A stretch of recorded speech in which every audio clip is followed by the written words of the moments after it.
Good evening, everyone. Welcome to another episode of Crucial Conflict. We have the normal three panelists. Well, we have four. Darrell on his way. With me, Johnny Van Buren. We got Mr. Burger Brooks, Mr. Matt Francis, and we have a special guest. St. 1996 graduate of St. Augustine High School, Mr. Isaac Ike Williams. What's up? Shout out everybody. How y'all feeling today? I'm good. Blessed to be here. Man, I really appreciate y'all having me on here. I really appreciate this platform for all that it does. Let me go about saying that. Everybody that's involved, what y'all doing with the city and the things that y'all are trying to accomplish as a team, is my hat goes off to you guys. So much respect to you all. Back at you, big bro.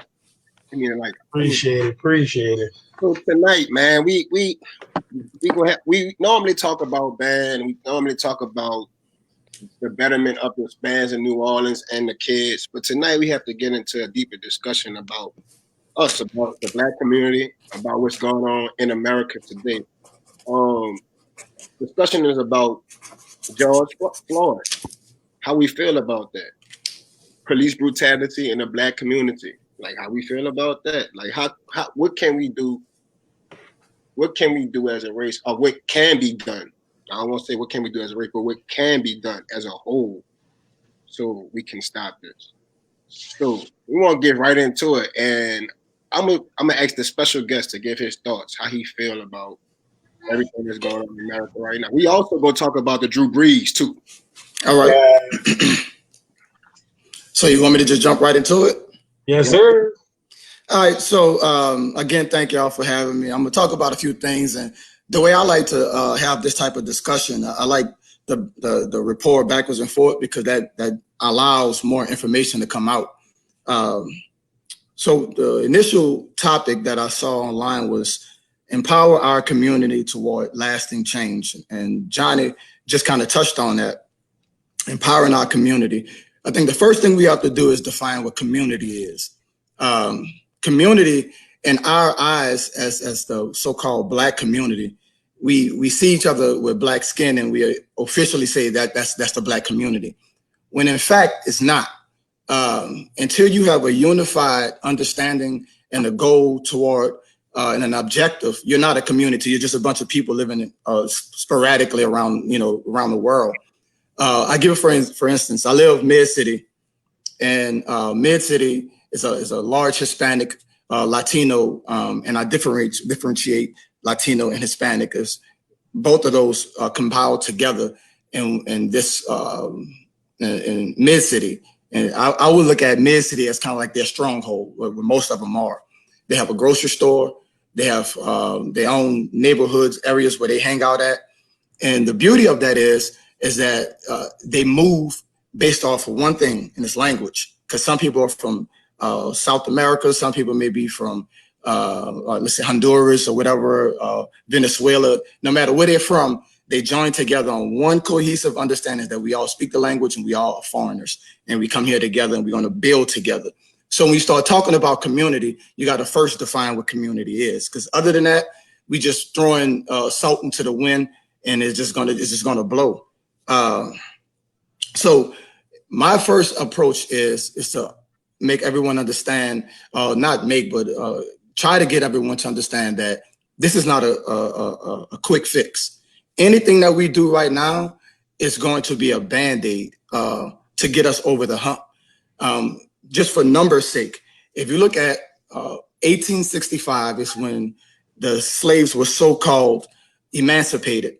It wasn't until 1964 that Blacks were truly able to have the opportunity to vote. So you're talking 100 years from 1865 to 1964.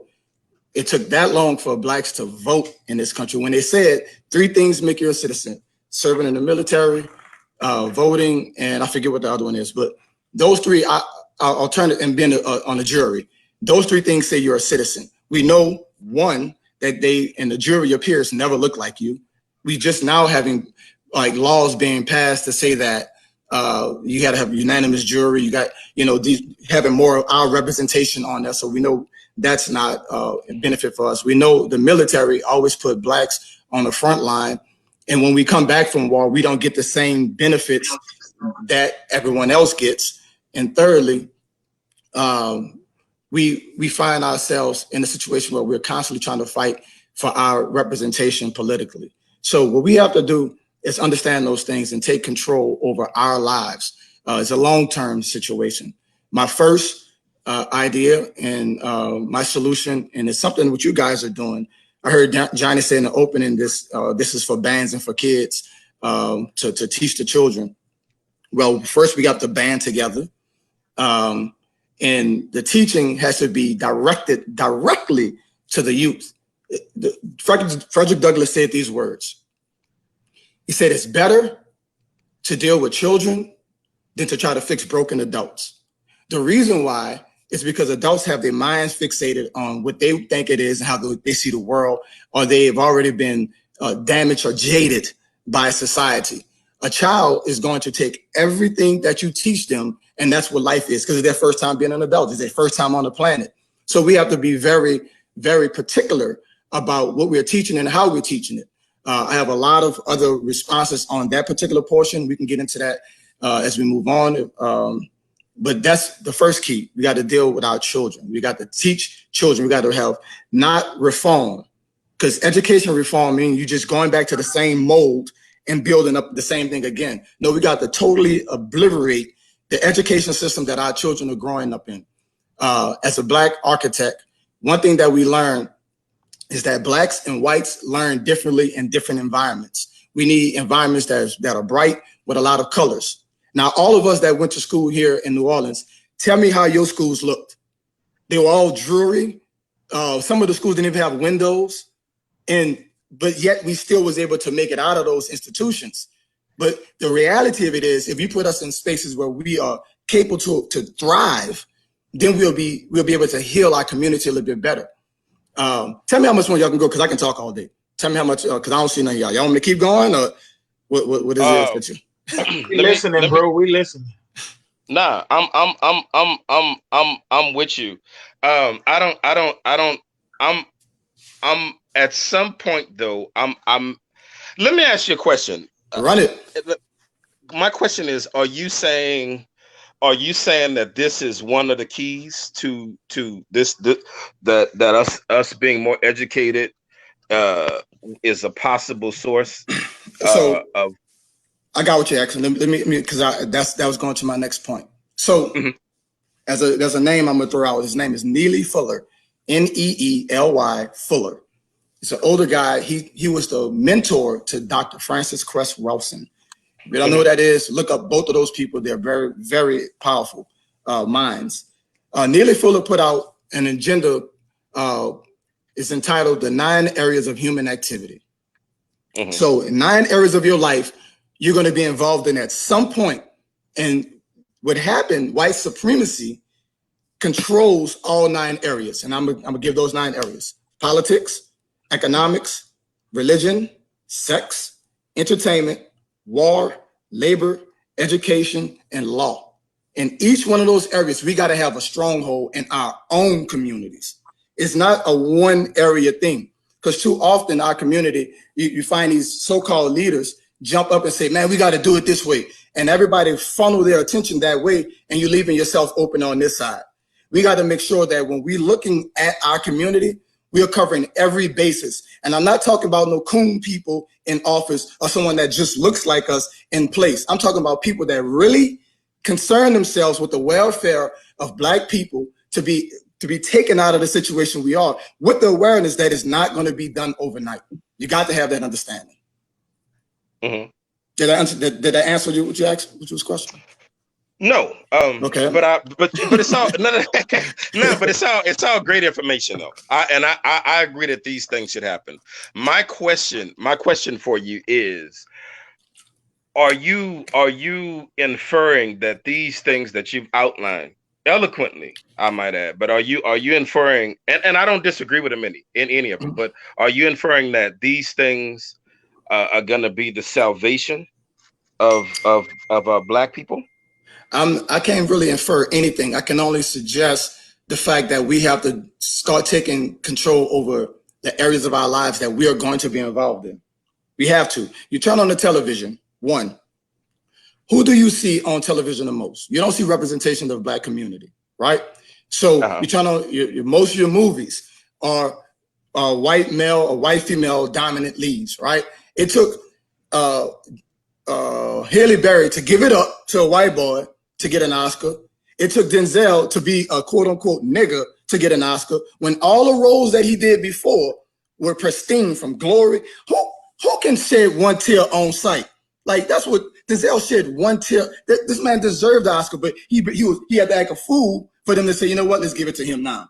So we got to start understanding we got to control ourselves. And it's not a matter of like saying, you got to do this, you got to do that. We got to have a cohesive way of thinking.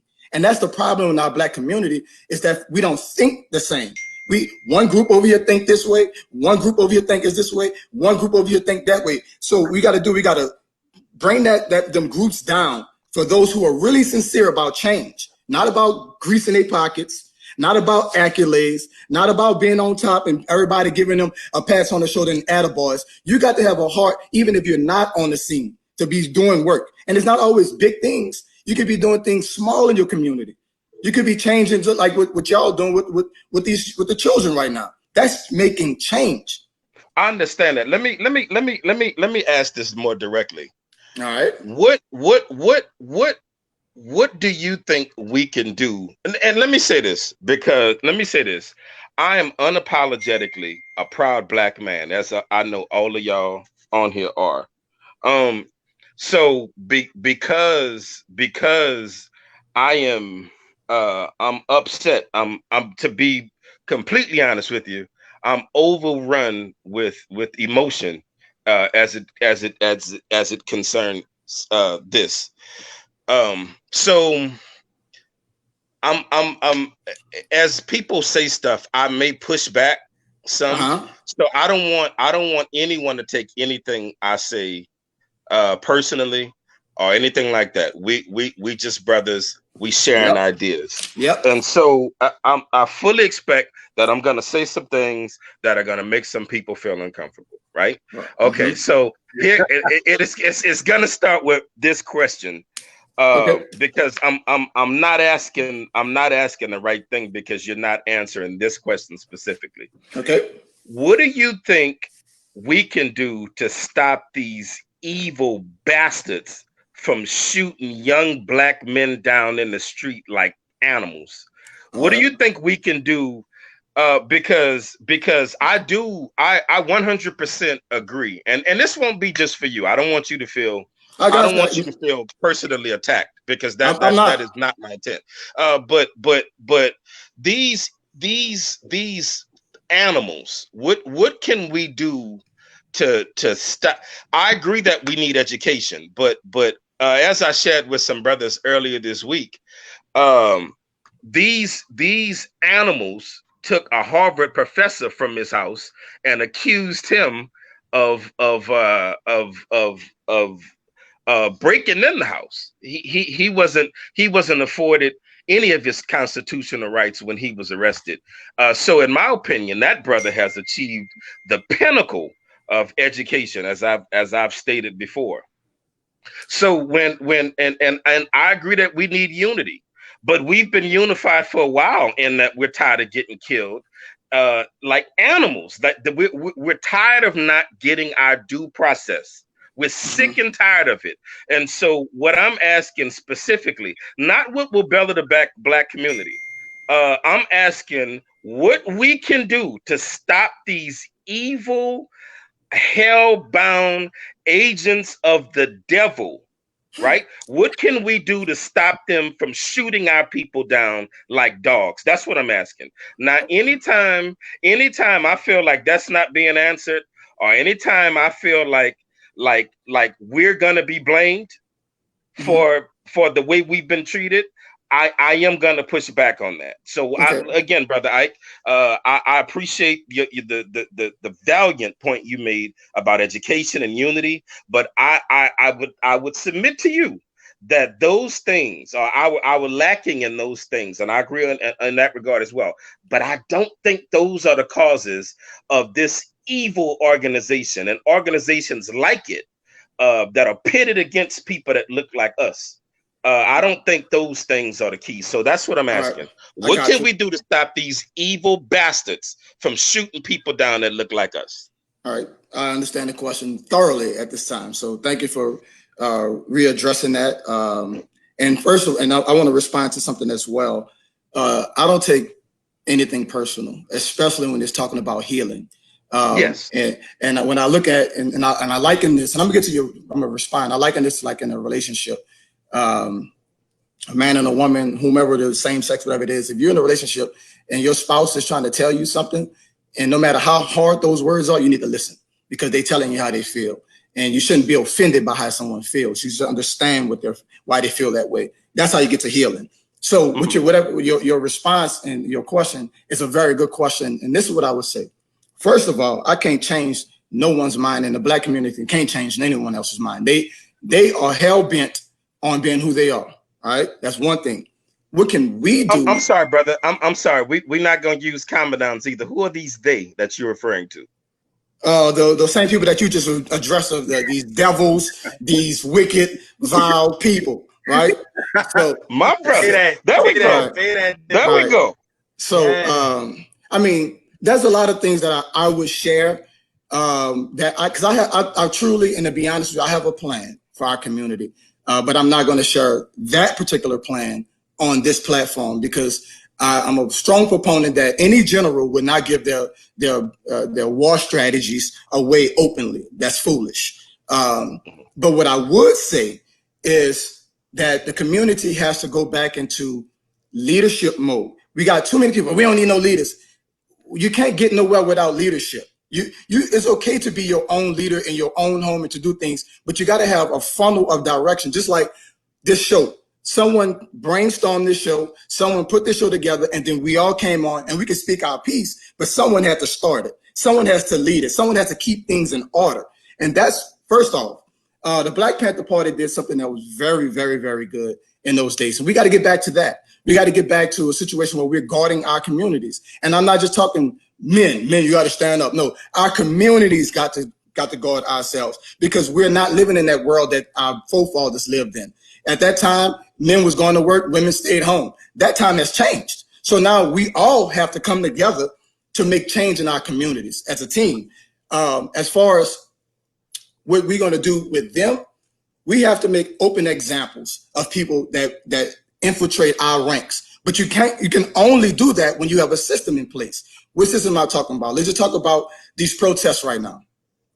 With the protests going on, that's passion. That is pure passion. Our community have a good way of mobilizing and never organizing. So what do you do in this situation to make sure that you're that no one is coming to your community? You organize. And that's what I'm talking about. I'm to organize on a major scale, on a macro, then you organize on a micro. Okay, so I live mid-city. If I knew all the people in my neighborhood, which goes back to that word community, how I opened up. If I had community with the people around me, if any cop came in my neighborhood, we dealing with that. We are on the front line to make sure what's going on because I know Tyrone, I know Robert, I know this person. But when we don't know each other, we're not going to stand for each other. And know what we're going to do? We're going to be hashtags. So we got to deal with the mindset first. We got to deal with the understanding of community first before we start doing anything. That passion that we have for protesting, that's great. That's great. But we got to, it's like in the fight, right? If you don't know how to fight, you get in that thing and you just swinging, right? So one of those punches may knock somebody out. But if you strategically extend your arm and hit, and you've been trained to fight, you know how to fight that enemy. We don't know how to fight yet, Matt. So we can't deal with them right now until we deal with us because it's gonna keep happening. That's what I'm getting at. So Ike, what you're saying is basically, like everybody's protesting, but it's really not as organized as it should be. So it's like, but if it was organized, Robin, can you wait? Hold on. I'm sorry, Johnny. Robin, leave T Brown comment up because I'm gonna comment on that. I'm a comment on it. So if you can leave that up, I'm a comment on that when Johnny and Berger get through. Leave that up for a second. And I got one more thing to say about that before you finish, Johnny. Let me say this. and this is where I stand on this. I'm not a person of politics, but I believe politics in its purest form works. And that starts on the local level, right? So you have to have what they call block voting. If you find someone amongst your tribe, let's take Robin, let's take Johnny, Berger, or yourself, Matt, and we know that you are down for the cause of Black people. I'm talking about sincerely down for the cause of Black people. We elect you because now we're controlling our businesses. We have the money, because money and politics are hand in hand. Now, this person who is my elected official, they're the ones that choose the police chief, right? And if the police chief is chosen, they're the ones that govern their staff. When you have police chiefs that don't care about what their staff do, we have these problems because politics is run amok. We got to change everything from the ground up. And if we don't, we just constantly going to be throwing soap at the wall and hoping it stick. It's not going to change. Okay, what you said, Johnny? No, I kind of asked him, what he was saying. Was to kind of answer you a little bit, Matt. I see with a lot of Black men, and like it burns my soul because it's older Black men. They blame us for what happens to us. How can you see a Black man get killed in the street and your response to that is, "But we killing each other"? I agree. You better say that. We not holding each other responsible, man. And that kills me because these are guys that I look up to, and sometimes when I see those comments, that's the same people that get on the internet and scream, "But Black on Black crime." Man, it's like I'm tired of throwing out the numbers. 84% of white males in this country are killed by other white males. So when we get on the internet talking about Black on Black crime, that kind of hurt. Like, you basically giving them the excuse to say, well, y'all kill each other, so why is it a problem when a white man does it?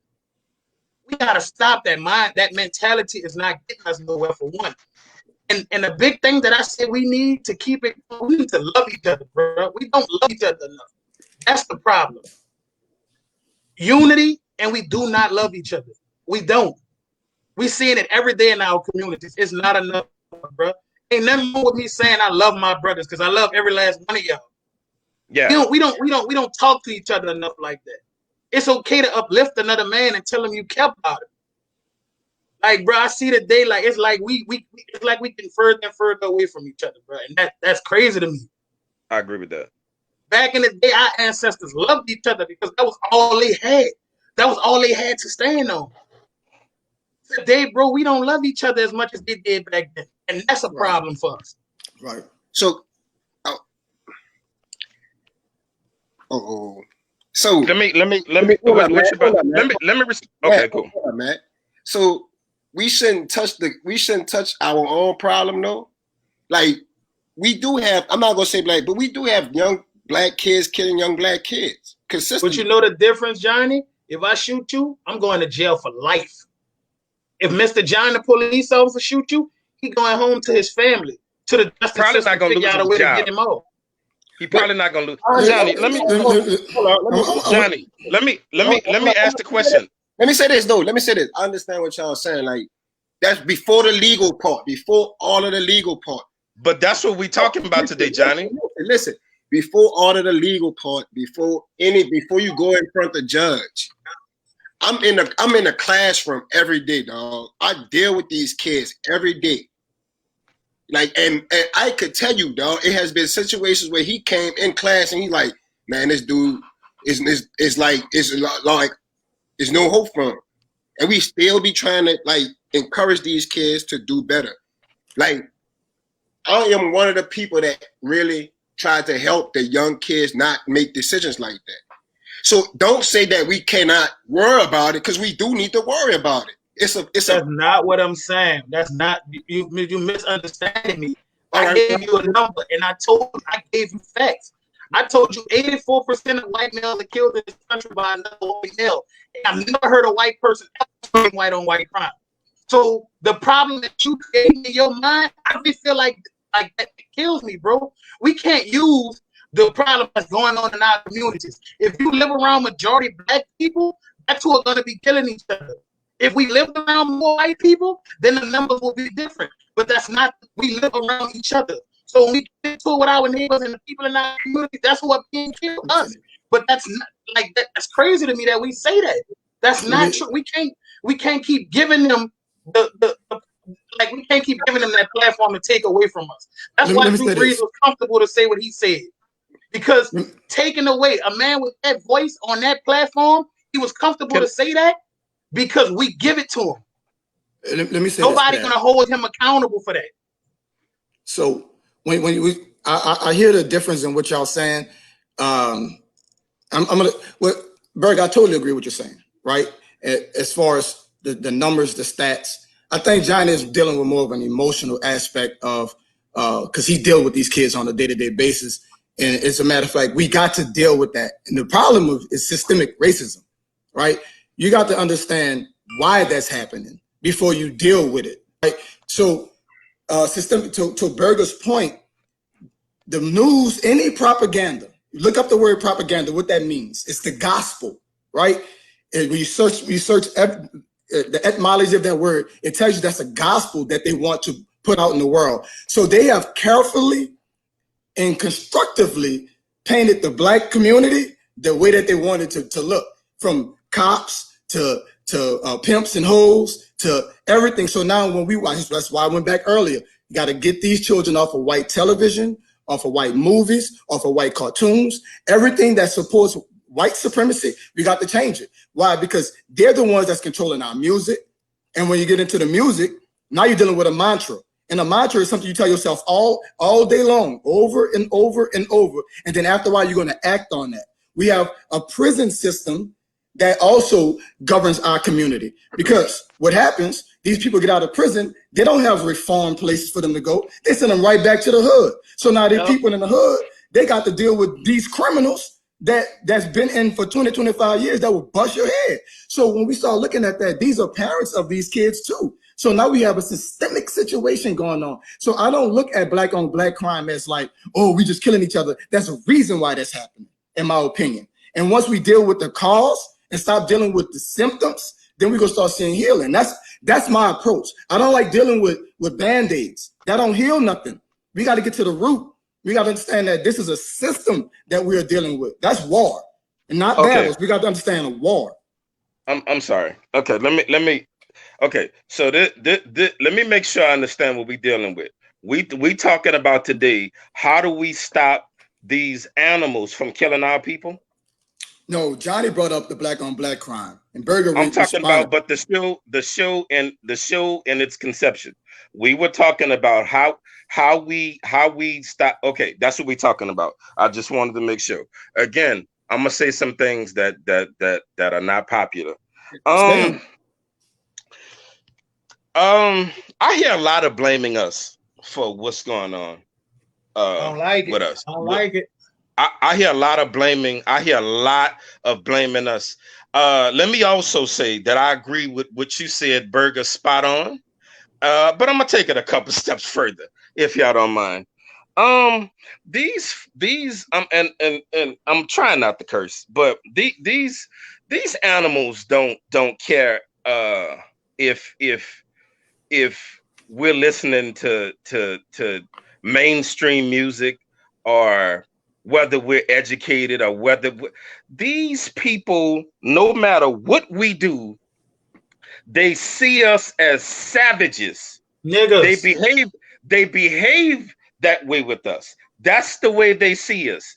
And I see so much blaming of us until back to the propaganda that Brother Ike spoke about. We're starting to believe that.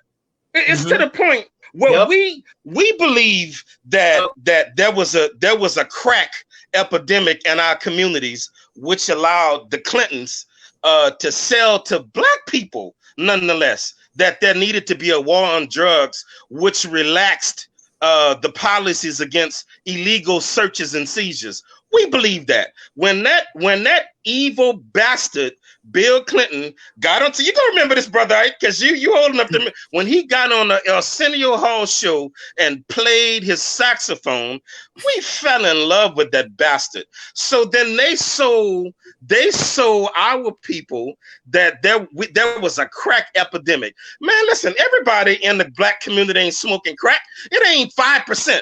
Let me tell you something. You wanna see an epidemic? Want to see epidemic? Check the opiate epidemic. But they're not kicking in doors in suburban America because those people are not seen as savages. Nothing we're gonna. It's not our levels of education. It's not unity. It's not what we're listening to. It's that these people believe that we're evil. The thing that they have on their sides is we began to believe it. We believe. Man, let me tell you something, man. If you give all of us are family men. If you tell us split, here's $10, you got to feed your family for the month with that. Man, we're gonna fight over that $10.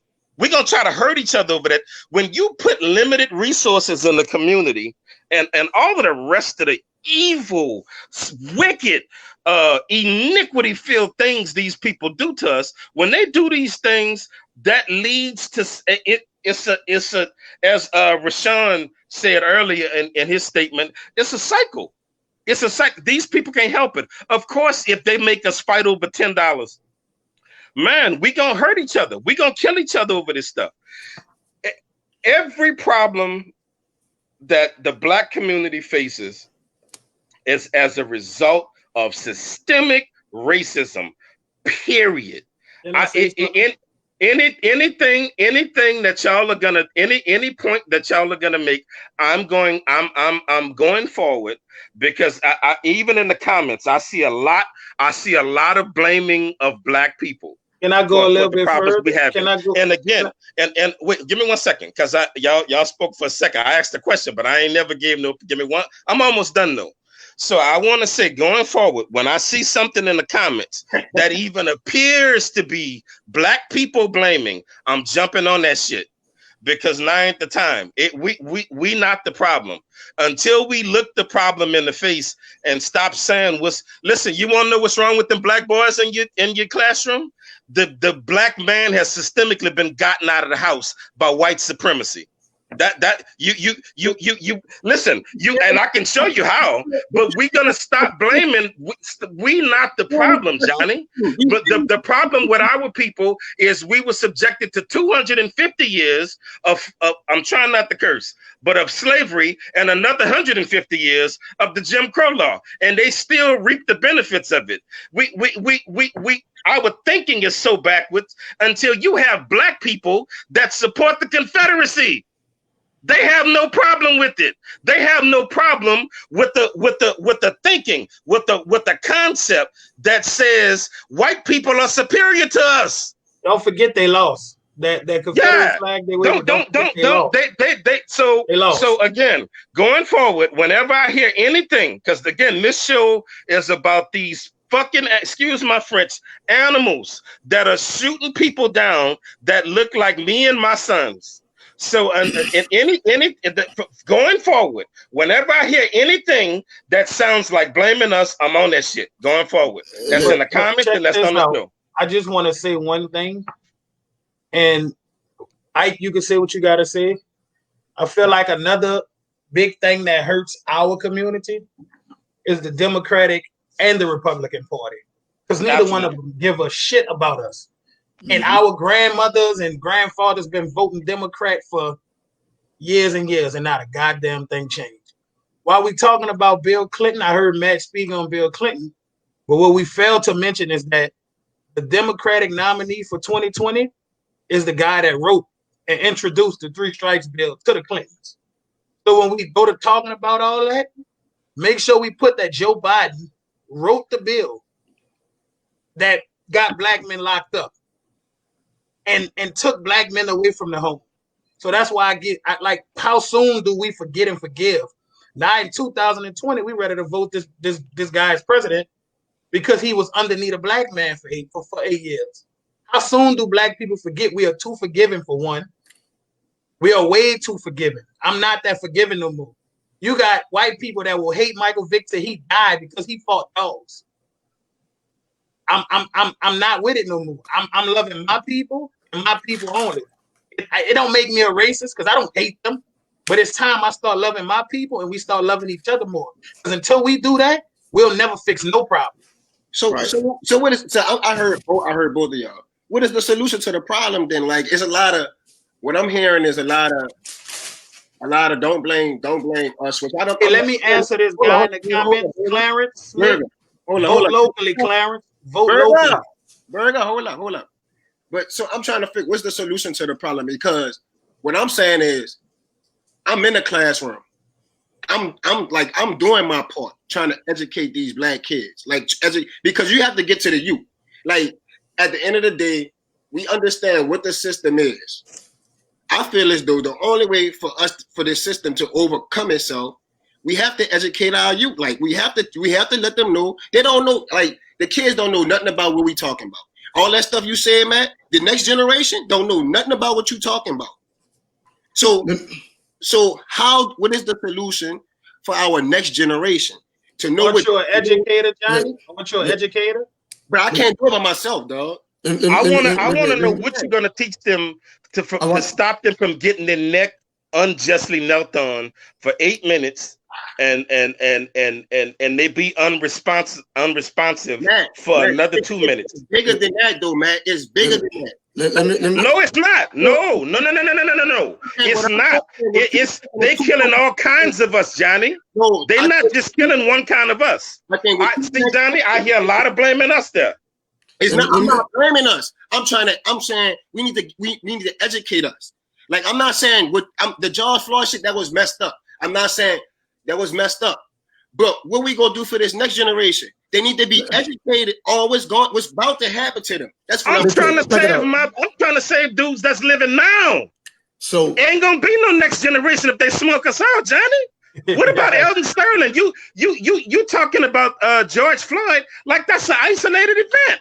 What about all these other righteous brothers that's gone too soon? I'm gonna say this. What about Eric Garner? What about man? I'm not gonna, man. Let me say this, and there's a little pushback that I'm gonna give. It's not much, just a little pushback. Black folk ain't going nowhere. We endured the harshest atrocities on this planet, and we're still here. We ain't going nowhere. That's one thing we got to understand. We are resilient, and we're gonna find a way. That's part two. When you start talking education, you got to understand what education is. Not white supremacy education. Education that's going to teach these children and train them to have the right mindset. As far as right now, I understand what Matt's passion is like. Let's deal with these savages that's calling us savages. If you want to go pistol for pistol, try it. We go outgunned, we outnumbered, and we out-organized. We're going to lose that fight. So I'm not talking about that. I'm not talking about going pistol. I'm not talking about going. Wait, let me say this though. Let me say this. The fact we're not as outnumbered as you might think either. We don't participate in census and stuff like that. I ain't talking numbers. We're not nearly as outnumbered as you might think. I'm not talking numbers. I'm talking about equipment. Like if you take your time, and like right now, when we go out to protest. They got people going out there with bandanas, like do-rags, anything that can be out. That's unorganized, because the first thing that's going to happen, they're going to get hit with rubber bullets. They're going to get tear gas, and when they go run off the scene. But you got to prepare people to go out on those type of events. You know what? Amazon delivers everything to your front door. You can get a gas mask. You can get a bulletproof vest. You can get tactical gear to your house. So when you go out to protest, you're going out prepared. So that's all I'm talking about. We are ill prepared for this. So they are strategically trained for combat. We're not. We gonna go out there and we just willy-nilly trying to fight a war that we don't know how to do. So when I'm talking war and not battles, right? So war is mental. War, you got to understand how your enemy thinks and then defeat them at their own game. Mm-hmm. Right now, all we responding to is their actions. So, like, for instance, I'm gonna use a man and a woman again. If a man is whooping his woman and she keeps saying, you know what, I'm tired of getting beat, and she never leaves, he's gonna keep whooping her, Whooping her until ass, yeah. until the point she makes up in her mind, I'm about to go do something or I'm leaving. One of the two is going to happen. Until then, you will keep getting your ass whooped. And that's what's happening in our community. We haven't planned. And anybody that leaves a relationship, you know, you think about it before you leave. You plan it before you leave. You just don't get up and walk out. There was a series of things that caused you to leave that situation. So when we start talking about training and planning, David Duke did this, to your point, Matt, about these savages. David Duke did this. He told everybody in the KKK to infiltrate the police, the armed forces.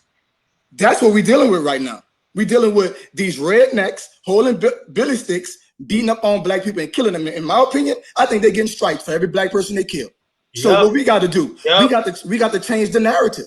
We got to start infiltrating systems and being smart about it. See, people talked about Jay-Z, and I don't get into his politics about him getting into certain things, but none of us saw billionaires make moves like that from our community. We never saw that before. So now we're seeing a black man talking with NFL, and we start seeing things happen. Let things be what they go be. Let's infiltrate, but let's be smart about it. I'm gonna ask this one question, I'll be quiet.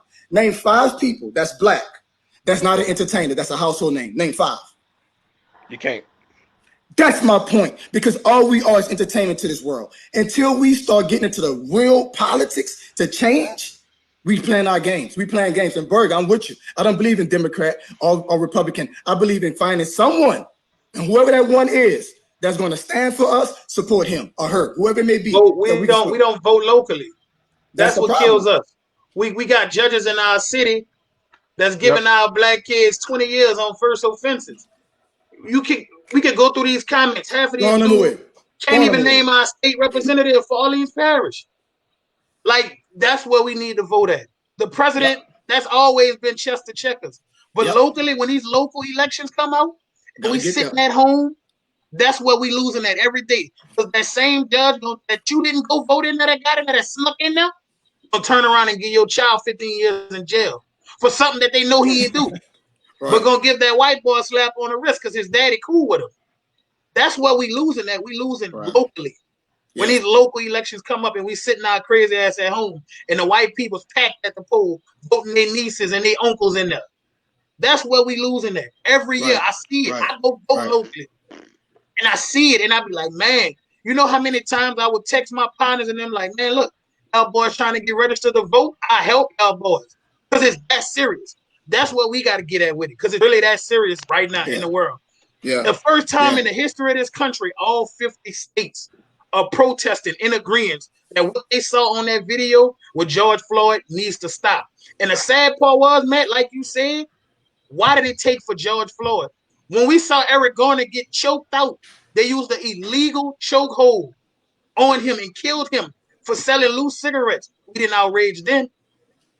Michael Brown, who was murdered because they say he stole from the store, which he didn't do, and the documentary had to come out, and they lied on this young brother. This white man murdered him in cold blood in the streets. Witnesses all around. Let me say this, Berger. Let me add this one point, and I see you right there, Cognac. I ain't gonna be long. I promise you. If there's traffic on the interstate, right, and they got a unmarked car and a officer in civilian clothes, he jumps out the car and he does this, right, and every car just starts throwing on brakes. So one, people say because they stop him because he got in the middle of the street and they didn't want to hit him. That's one thing. But what gave him the confidence to stand out there and put his hand up? The confidence was because he knew he has a badge that's going to be supported by a group of people that's going to uphold the rights that I can do this, right? So when you start talking about dealing with the savages who are coming in our communities, they feel they have the right because they got a badge to hold a gun because one, they're scared, and to kill you because they know I got some people that's going to back me up. And that's why we constantly seeing these people get off because of these rights that they have been afforded. So what we have to do is understand law. And one thing that the black community failed to do is understand law. It's a game. Like if you want to play Monopoly, you don't go to Monopoly with Uno rules. You can't do that. You got to play the game for what it is. Law is, you know, law is what it is, man. a lot of these cops are getting off not because they know laws, this, that, and other. They getting off for something that you kind of mentioned a second ago. They have support. Do you know why OJ got off? Because OJ overwhelmingly had the support of black people. That's just a fact. He just the problem, the reason why a lot of this bad stuff happens to us is when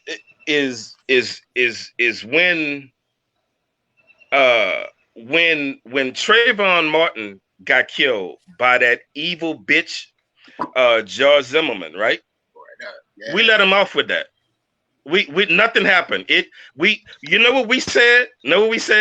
We said, well, it was a fair trial and this, that, and other. Man, that trial was a goddamn sham from the beginning to the time it wasn't fair about it. Not even close. But so the problem is when stuff happens with us, we start blaming us, not other people.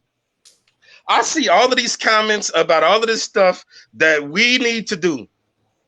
We need to start support. We need to stop saying after we didn't saw footage of us having the lives of our people snatched away. We saw this, man. Well, we gotta wait for the whole story to come out. We gotta wait. I don't need fuck that investigation, man. Exactly. Fuck. I saw what the fuck I saw. My comprehension not bad. I saw what I saw. We got to stop saying stuff like that. As soon as it happened, we have to collectively feel outraged and stop saying stuff like we need to know our hit. Man, listen, these cats white America doesn't necessarily know the history of white America. They don't care. Listen, what happens when they do down bad stuff or when stuff happens to them, they stand behind the cause. We blame each other. We get with them. Well, man, we got to see. Well, that's still no, man. Listen, I believe in this. You can't be for me if you speak slightly against me. I'm out on Breeze. I'm out on everybody, as Berger said. I'm out on everybody who hasn't stood behind this cause. Exactly. And I think the cause is valiant. I have no problem with the rioting. I agree with you. I believe now you said some real shit. I like that they need to get masks. I like that they need to be protected. Hey, let's one up it. Let's get some bulletproof vests. Let's get it all cracking. Let's get it going. Because they wasn't feeling that Kaepernick shit. Right. They wasn't feeling that. They thought that was too radical. Well, so fuck that. Let's listen, man. They ain't feeling that. They ain't feeling us. Listen, Donnie, you said that we need to be. Y'all said that we need to be educated. Let's kick some real shit. Black people, when we this is not my opinion. This is a fact. A black man with a bachelor's degree is less likely to be hired than a white man with a college, a fucking high school diploma. Matt, it's a fact. Matt, we know that. What about like you know? Stop saying we need to do stuff to stop us from getting fucking killed. Hey, we gotta let Mike talk. That's exactly what you say. Look, this is the next that. Let Mikey talk. Let Mikey go. Hey, y'all can hear me? Yeah, we can hear you. All right, so I'm gonna touch on a few things, but I look at it like this: no matter what, everything you were saying, Matt, Isaac, Berger, whatever, it's not gonna stop. Like that white privilege is still gonna be there. I'm like, it's not gonna stop. However, moving forward, it's about creating a solution. You know what I'm saying? I mean, because the solution to if you plant a seed, right? It's to grow a tree, a flower, a fruit tree, whatever. So that's the after effect of it. Now, I do agree with some of the different things of like educating yourself more on just different things like that. Like Berger, I do agree with you when you said when it comes to the Republican and Democratic Party, I ain't really dealing with that because if you actually view it yourself and read up on it yourself, you actually know that you're really in a different place when I call that when it comes to them politics. But locally, you definitely need to vote because, like Berger was saying, you got You got judges, you got prosecutors, you got all of these different local officials that are in office, and a lot of people are staying at home. However, going back to the beginning, I look at this as a boxing match. If you go into a boxing match off of raw emotion, what you think gonna happen to you? Probably gonna get your ass knocked out. Right. So therefore, moving forward of what I'm saying, of we know all of this. We know that white boxer that we fighting, we know he got nails, he got bricks in his gloves. We know that already. We have to stop sitting there and complaining, hey man, I keep on getting a black eye because he got bricks in it. They gonna call it how they call it. Just point blank. It's like you boxing in London. If I'm saying it's not your area. So moving forward, we have to adjust. In boxing, you have to counter, you have to do all of these different things. So I'm using as a boxing analogy. Moving forward, when it comes to a black community, we have to educate ourselves. We have to stand more united. It's not like we're not staying united. That's why I use the word more. We have to stand more united, and we have to do more things to put ourselves in better positions moving forward. All right, let me say this. Good points, brother West. Matt made a statement just now about coming to you, Matt. Come bring this to your front door about the everybody be ready for the battle, but I tell you, no, it's not even a battle. It's just something I want to address. I heard you say Yeah. I'm with you, good brother. We talking about a black man getting with a degree, making less. You talk about, let's talk about black period. Like a black woman makes, I think, 48 cents to every dollar a white man makes, and I think a black man makes 70 cents to everything the white man makes in this country. We got to this conversation is solution based, right? It's all about solution, not about what's happening, about how can we deal with what's happening. Because that for me, I have to stay on target with what we're talking about, because otherwise it's going to get lost in the minutia of what we're discussing. So when I think about these black people with these degrees, this goes back to what I was talking about before. It's not happening in our time. See, I as of right now, let's look at it this way. Y'all may not like it, but this is a truth that I hold to. Hey Ike, I like it because it's your opinion, brother. I'm challenging Johnny heavy, but I respect what you're saying. All right. So when you start talking about war doesn't happen overnight. War is an ongoing battle of strategies, just like a football game. It's a backwards and forward, like what moves you're going to make. So to win a game, just like we're going to talk about the Saints, not the Saints, like the Falcons blew a 28-3 lead, right? We can talk about that all the time. That's a game of strategy. This guy out-coached you. He saw where you was weak at and beat you at your own game, right? So in our community, we've been studied. We've been observed like lab rats. So anytime you look at a scientist, what they do, they introduce different stimuli into a community or to the rats to see how they're going to respond to that stimuli. And then they get the results that they want. The results are already concrete in our community already. So what we have to do is understand how to get unenchanted by the spell that has been casted upon us. And that one way, going back to these people with educations, you got to go back to your community and set up your own. See, we constantly worry about being hired by someone. We're going to always be a servant. And it's time for us, like a company that I have, and I pray that all y'all go there, it's called Black Friday Business Initiative. And the purpose of my company is to get all black businesses galvanized under one umbrella. So then we can block out anybody that's trying to come in and trying to take over our community. And when you don't control your money, you don't control nothing. And all of our money is going to their systems. All of our labor, our energy is going to their systems. All of our children are being educated through their systems. We don't have shit for ourselves, nothing. And any school that tries to open up to say, okay, we want to educate these black kids, they smash that down. But then right around the corner, you have a school that has a French exchange program. So we got to galvanize, like really have meeting of the minds to come to a table and think about, okay, this is our strategy. These are the things that they say that we can't do. Let me give one more example to that. They told everybody that no bars could be open in New Orleans right now during COVID. Now you got certain bars, they go serve you some nachos and a couple of hot dogs just so they can make sure they serve their drinks. You got to find loopholes in the system because every policy is changed with another policy. That's changed with another policy. That's changed with another policy. It's a rat race that we're going to continue to fight if we stay in America. That's another question you got to ask yourself. Why are we fighting for this type of place? Because my grandfather them built this shit. What you mean? Yeah, we did. We built the country. Really, my grandfather them built this shit. All right. So same thing. Hey, Mikey. Mikey. I'm sorry. Wait. I'm sorry. I hate to say that something as salacious as that, and then interrupt. Hey, Mikey. We got to get another guest on, so we gonna get you out. But man, we appreciate your feedback, homie.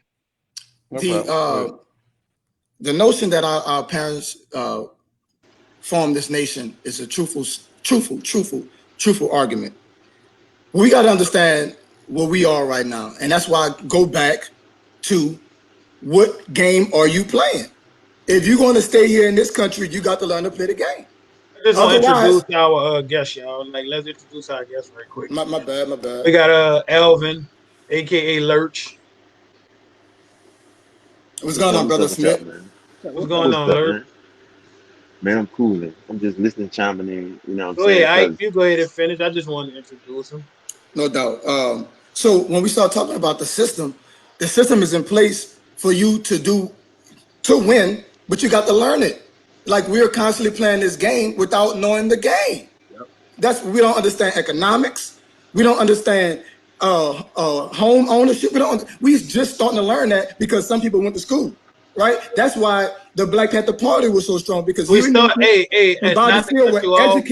started learning it because they allowed us to. It wasn't too long ago, brother. We couldn't even learn how to read. They killed you if you knew how to read. So right. It's not that we didn't want to know it. We didn't have access to that information, and it was generational. Our great-grandfathers and grandmothers didn't have access to that generation. They had kids. So those kids grew up in the same form of the mom and dad. Like you say, I get it, but now we're breaking the cycle. It feels crazy agreeing with Burger this much. I never have we ever did this, Burger. It's refreshing.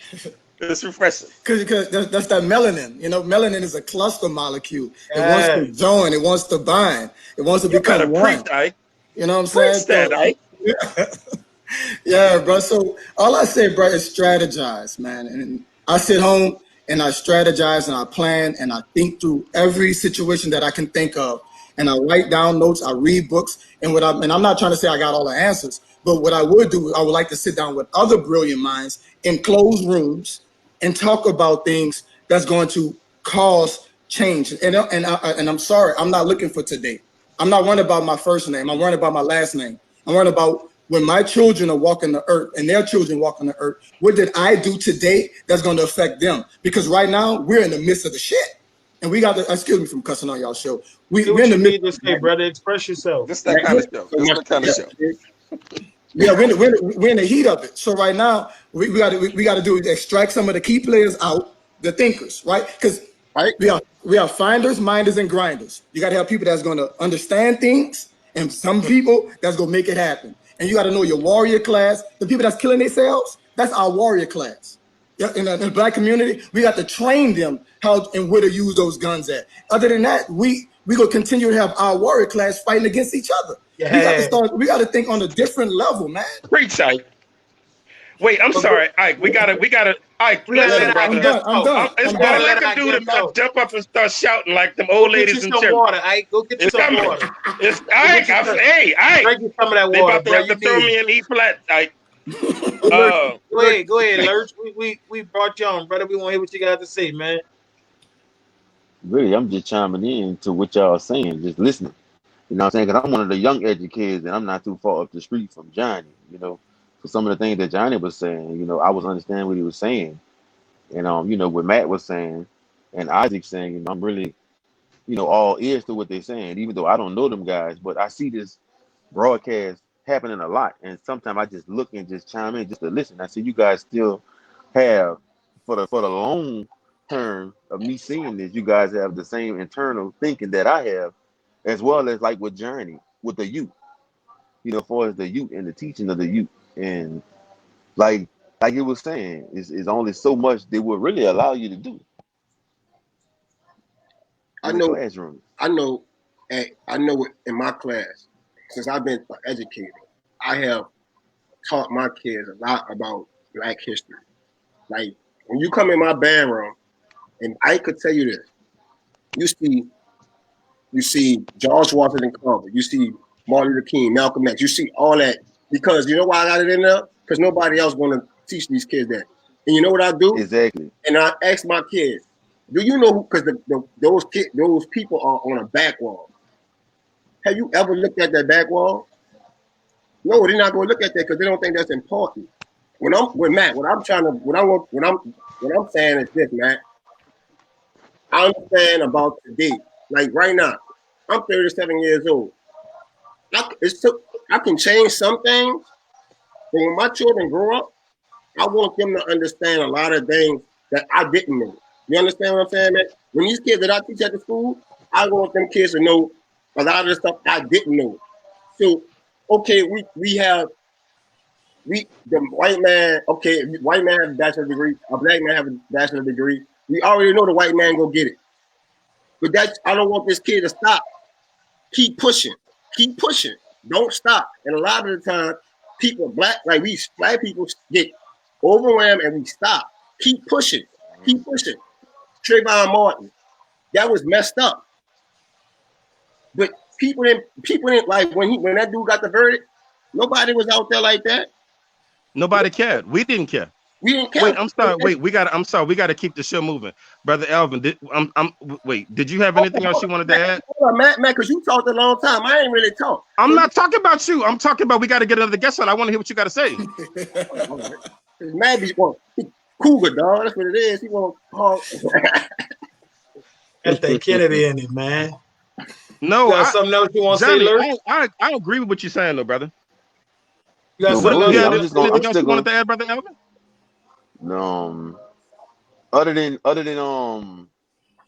this, I mean, I don't know for any other educators that's watching this, but something that I do in my class, and I think that's what makes me one of the more advanced, younger music educators, is in my class. They only don't learn music. When they come in, they learn a law, and they also learn one right every week when they come in my class. So you learn music, a law, and a right.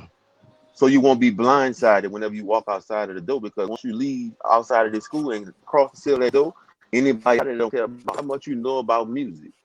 They want to know, do you have survival skills to survive outside of the doors of this school? So that's something that I kind of implement in them and drill in their heads, so they won't just be blindsided to. When you say survival skills, are you talking about the police want to know that they have survival skills and know this information? No, them for themselves, so they can know the way they won't even get over on them. If they would address them negatively in the wrong way, they will rightfully know how they are supposed to be approached by. Do you think the cops care? Do you think the cops care when we know our rights? The cops just was about to arrest an FBI agent. Now, I would assume that brother, right, would probably know his rights. But that brother was being accosted, and he was spewing his rights at them as they were violating him. They didn't care that he knew his rights. Can you post that last comment, Robin? Because that's what I really. That's the guy down the truth there. But I don't want you to feel attacked, good brother. I definitely appreciate your insight. But my thing is you saying that if we know our rights, we can. They don't care when we spew this stuff at them. They don't give a damn about that. They are still killing our kids. Not teach our kids to be successful. Yeah, man. Like that. That's our job. That's our job. That's our job. Ain't school. A lot of what I've learned about life in general in this world, I learned it through experience. Yeah. And picking up books and reading books, because that's what all the knowledge is. Believe it or not, bro. I heard, they got the old saying, if you want to hide something from a black person, put it in a book. It might be one of the truest statements I ever heard, but most of that knowledge is in a book. These white folks stripped us of everything we ever had.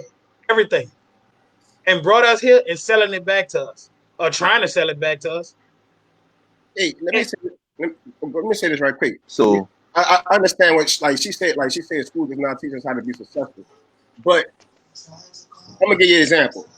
Dad taught me a lot about being successful. Man, I know and how to survive and how to overcome. You know what I'm saying? That's a part of being successful. Understanding those different type of things. At Kennedy, you know, man. Being one of the things about business is being on time. That's one thing. You know what I'm saying? So I would say some things in school teach you how to be successful. I think you taking what I said wrong, Johnny. No, I'm not saying what you say. I'm just saying, like, from my experience, I think some of the things that I was taught has made me be on the platform that I am today. I say this all the time, and I say it as a joke. I say it as a joke. I've been in school. I've been out of school almost 10 years now, and not one time have the Pythagorean theorem ever came in my life yet. I have never used the Pythagorean theorem. I've never used it. And I jokingly say that. Wait, Burger, hold on. We got to bring on the next guest. Hey, brother Alvin, man, we appreciate you. We appreciate you coming through, good brother. Like real talk. For real, we appreciate it, Lurk, baby. Anytime. Most Peace, definitely. peace, All brother, right, peace. man. Good meeting you, my man. Easy, man. Peace.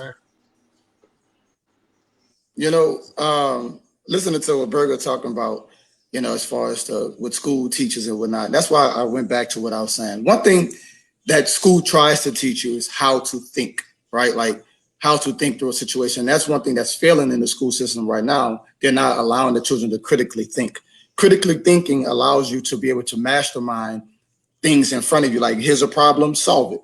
So when we start talking about our children, we have to deal with them in that capacity at home. And when we see our children, our youth can't figure out something, because let's be honest. This charter school system here in New Orleans is trash. Let's completely be honest, right? All of it. So in our awareness of that makes our job even harder. And the sad part about it, we got people that look like us that's at the top of the chain, right? So that when we start talking about black and whites and stuff like that, we gotta talk about system, because there are black people that works in their system and happy to keep it going because it's going to keep them paid. It takes us who have to do something totally different and rebellious, because no revolution was won by people just going and saying, hey, I want y'all to change. If it's working for me, why would I change it? I'm getting paid. I keep your children uneducated. Listen, let me give you the plan. I keep them uneducated. They grow up as disobedient people because they can't get work, because they don't have the education to do the job. They get into crime. I got a pipeline of prison crime set up already. They come out of the jail and they don't have no work, so they go into worse crimes. That's a system, man. So we have to change that. Would you agree that we need to stop selling college to our kids and start selling the trade to them? I would agree that we sell to our children what they're good at. Because everybody may not be woodworkers. Some people are intelligent enough to go to college and succeed. We need doctors, we need lawyers, and we also need woodworkers. We need plumbers. We gotta like, I look at my children. I got 3 kids, and all 3 of them got different personalities, right? And when I look at each one, I know, okay, you need to go this direction. You need to go that direction, and it's my job as a parent to push them in that capacity, because I know that's going to make them successful in life. If I try to push them one way, and that's our problem, one way is the right way. It's not the one way. We got a host of issues that we got to deal with on so many fronts. But look, we got Jared on here, and man, my brother come on with his glasses on. Really hell to do. Really wise. Come on, looking militant. I wanted to hear what he had to say, because he really wise. At the end of the day, I really wanted to hear what he had to say. That's all 96. That's my cry brother, man. Go ahead. What's up, Jared? Let me know. Can y'all hear me? Yeah. Turn it up a little bit. Turn it up a little bit. Sound low. Hold on one second. Y'all can hear me a little better now? Yeah, that is. Yeah. All right. Can you hear us, Jared? Yeah. Okay. So I think most people that know me, that see me on Facebook, I'm passionate about band, and I'm also passionate about politics. So I love what you guys are talking about, because there's a root and there's a solution to what we're discussing. And I think we shouldn't lose focus of, like, that's what the topic's about, the solution. I think I brought it up like education. I want education to be brought in to think that we saying that kids need to be educated by going to high school, college, and getting a degree. That's not what I'm taking. I'm taking it as educated as knowing who you are, knowing where we came from, knowing what we did before we got to this place where we at right now. There was a time after slavery, and I always say this, but I say it broad, but I never get into depth about it, hoping that people would take what I say and research it. You know what I'm saying? I always speak about Black Wall Street, dude.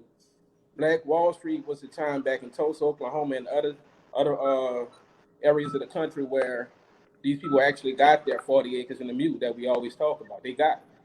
And when they did with it, they went ahead and developed their own towns. They didn't have no politics. They didn't have no Democrat Party, no Republican Party, none of that shit. They did for themselves. They had their own schools. They had their own hospitals. They had their own police force. And we're talking about the police. They had their own libraries. They had their own airports. They had everything. And it was a bunch of millionaires, black millionaires. The kids were very respectable. It just was a time and place that I wish we could have had more video and footage of, the snapshot to show us who the fuck we are. And that's why I always speak out against politicians that come up and tell us about a story that we need to know about black, and they always bring up slavery. Fuck slavery. Talk about how we overcame that shit. We really did. And when we overcame it, it was the government that came and tore that shit down. They burned down the towns on that. Murdered murdered thousands of people. Right, exactly. So my thing is, why in this time and day where we feel that we are more accepted by white people, which I don't give a fuck about, I feel that this is the perfect time to go back to that. This is the perfect time to say, you know what, let's separate economically from them. Because this is the whole thing, fellas. We give up a lot of our economic power to be worrying about politics. When you're talking about politics, you have to have money. Got to. We said we have economic power, but we always tend to give our money to foreigners. We'll look at Berger funny because Berger from out the third world, he come in the 17. Who the fuck is you? But we'll let Rocco and Rico, the Arabs, come in and set up shop and take all our fucking money. Exactly. They take our money. They take our money. They come in those stores and you see the bums go up in there. They talk to the bums crazy. They talk to the kids crazy. And our black women too. They talk to our black women crazy too. They talk to our black women crazy. And then what happened, they shut their shop down at 9:30 at night, right? That's when the kids roam in the streets. So just imagine if a black man owned that shop, on that corner store, whatever, he see black kids walking down the street, what he gonna do? Look, let Johnny come up in here and take groceries to hey Jared, you saying something really interesting. So let me ask you a question. As a black man, most of these people are starting off with loans. How do we build up the capital? Like, if let's say me and Berger and Ike want to go open up a grocery store, we want to have the next Brothers Chicken. How do you suggest me, Berger, and Ike get started? Like, I mean, basically, we three dudes, we got day jobs. So how do we pool our capital together and get this store started? There's several ways to skin that cat you just brought up. One way that we always shy away from that's old to us is fucking reparations. And when, like I said, when Dr. Martin Luther King was killed in 1968, 2 weeks before he got killed, he made a speech about what you're talking about, loans, about foreigners coming here after blacks built this shit and getting these fucking low interest loans to start businesses. The Vietnamese, the fucking Arabs, the fucking Chinese, this shit been going on. They've been shutting us out. But it's not that we don't want those loans. The only loans that they will give us are for cars and houses. They're not giving us business loans. No, they're not. They're not. But that's what I'm getting at. That's the same. You go back and listen to Dr. Martin Luther King's speech, right? 2 weeks before he got killed, he detailed very specifically what those loans was for, that they shut us out from, that they give to foreigners. That man, and like I say, it pains my soul to know that this man died fighting for that. And 2 weeks before he went to go get our fucking check, he got killed, and we never held the party that was in charge responsible. Lyndon B. Johnson was the fucking president when that shit happened, a Democrat. What we did, this man got killed trying to go fight for us, and we turned our backs on the man to keep voting for this shit. When we can simply know who the fuck we are and go back to Black Wall Street again. Like I said, man. John, I was about to say, because I don't think we're gonna get the loan. So you have again, me, Burger, and Ike want to start open up a store. I gotta How reply to do that. All right, okay? go ahead. So I will say this: if I want to open up a store, and if it's 3 people, we can find a way to make some money. Hey, Ike, let me paint this picture. Me, you, and Burger, we gonna open up a store. We 3 brothers. We all got kids. We all make $45,000 a year. How do we get started? So everything goes back to planning, bro. If you don't plan, if you fail to plan, you plan to fail. So if you got your mind set on doing something, you got to find out where your resources are. If you need the money, are you going to start saving? You're going to go within self, or you're going to start taking it piece by piece and start putting it towards something. Other than that, you lose. That's also the stock market that you can put your money into, and you can put $20 in and get $200 out the next day. But you got to know what you're doing. We don't use all of our tools. We got to use every tool that's afforded to us because we can't play their game. We can't play the game that they like. If we know redlining existed and still exists, we know that banks are not keeping us, not providing us loans, but there are black banks that will give you money. But we don't want to go to them because why? Because they're not all around the nation, so they're not convenient. So we got to start making some hard decisions. Let me say this. Sam Walton started off with a storefront, and somebody believed in him and invested in his company and stood with him and said, you know what? This company is going to go somewhere. Now we got Sam's everywhere, and that's employing us and treating us like shit while we there, right? What we do, somebody say, hey, I got a cupcake business. I'm about to go over here to this other spot. Walmart sell cupcakes, Rouse sell cupcakes, but your black dollars would affect that black family immediately. But we don't think in that capacity. So until we start changing our mindset on direct impact that we can do, then all this that we talking is nothing. Is it going to continue to be talking and talking? And that's why I keep saying I want to go into a room. I'm always ready. Johnny asked me yesterday, like, do you want to talk? Hell yeah, I want to talk. I'm ready to talk to anybody any day to plan and to put that plan into motion. If you ain't about them type of actions, don't talk to me about nothing. Because I'm about doers, not talkers. It's good to have talkers to get the message out, but I need somebody that's gonna put this work put their hands to the mill to start running. Yes. Right. It's a real deep cut right now, right? To piggyback off of that. Now let me piggyback off of that. If we look at New Orleans, right? You look at and Ike, you remember this. You was at Fannie with me. If you look at Miss You, who runs Miss You? Vietnamese. Do the police go back there fucking with them? Hell no, they got Vietnamese police back there. Right, now check this out. Nope. Check this out. When me and Ike was at Fannie, Ike probably could tell you, like, it was maybe like 60s, 65, 70% blacks there. The rest of those people was Vietnamese. They're deep back there. Them people, and we used to always tease them because we found out they was living 11, 12, 13, 15 people to a house. But what we didn't know was these people had a storefront downstairs where they worked at, and they was living upstairs. As soon as those people downstairs made enough money, the next person in line moved out and got another store. Yep. See, the thing is, we thought that shit was funny because we was ignorant and uneducated kids. But as a man, I know better now. We were stupid. Now, guess who laughing at us now? Yep. Guess who owned all them houses on Boulevard out there in the east and them big ass houses? But Jared, to your point, so back to the original scenario, I make for me, Burger, and Ike all make $45,000 a piece, right? If I come, what's up, y'all? Can y'all hear me? Yeah, we can. If we go to them, if I go to them brothers, I don't know. If I go to them brothers, Robin, bring him back out and bring him back on. Robin, bring him back out and bring him back on. If I go to them brothers and say, hey man, I found us a 4-bedroom apartment. Y'all hear me? No, yeah, but can you hear us? What I was saying, give me one. Hold on, give me 1 second. Can you hear us, Rob? Can you hear me? Robin, bring him back out and bring him back on. But if I go to the brothers, Jared, and say, hey man, I found us a 4-bedroom spot. You bring your family, I'm gonna bring my family, and we gonna live up in here and we gonna build. Our community, them dudes would laugh at me to scorn if I said that.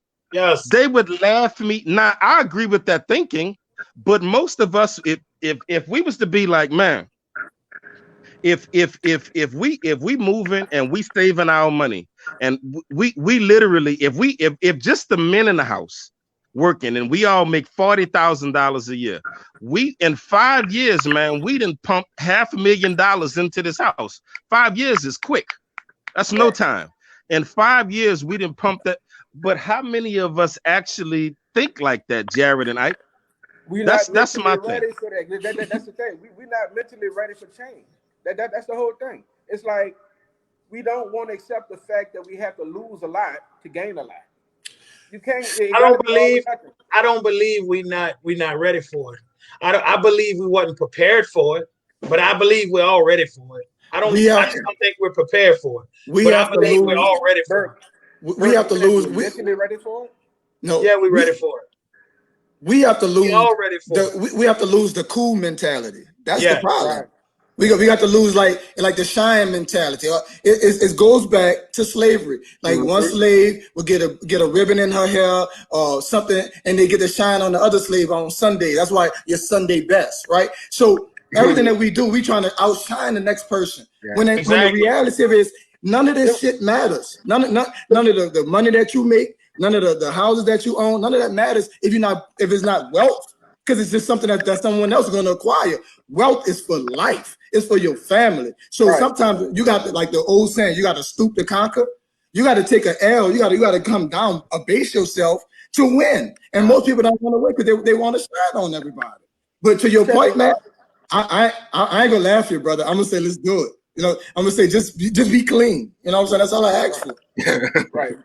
Check this out. This is why I asked the question. Are we mentally ready? When I first got my first multi-family unit to rent out, it was several people asking me how did I get into real estate, right? And I gave them the game. I told them how to do it, what they need to do as far as like being disciplined, getting your credit right, saving money, make sure you got enough money for your down payment, right? And once I tell them that, I ain't hear from them no more. When I got into the game, I asked the same question. I asked our friend about the A-ball, Ronald Williams. I asked him the same question. I said, man, what you had to do to get into that? He gave me a fishing rod. He didn't give me fish. My partner, he didn't give me no money. He didn't give me no property. He said, man, look, make sure he asked me, how much money you got saved up? And I told him. He said, ain't enough. You need to save up a little bit more than that. Make sure you got enough money for reserve. Make sure you got enough money for your down payment and your closing costs. I said, I bet. I went back on the mission. I ain't talked to that boy for like a year. I came back the next year. I said, dude, I said, I'm ready. You ready? All right. I'm going to point you in the right direction of a realtor you need to talk to get this shit started. I did that. I'm saying that to say mentally I was ready because I was tired of a lot of people looked at me and said, well, yeah, he's straight. He work at energy. You know, to me, no, because I have goals.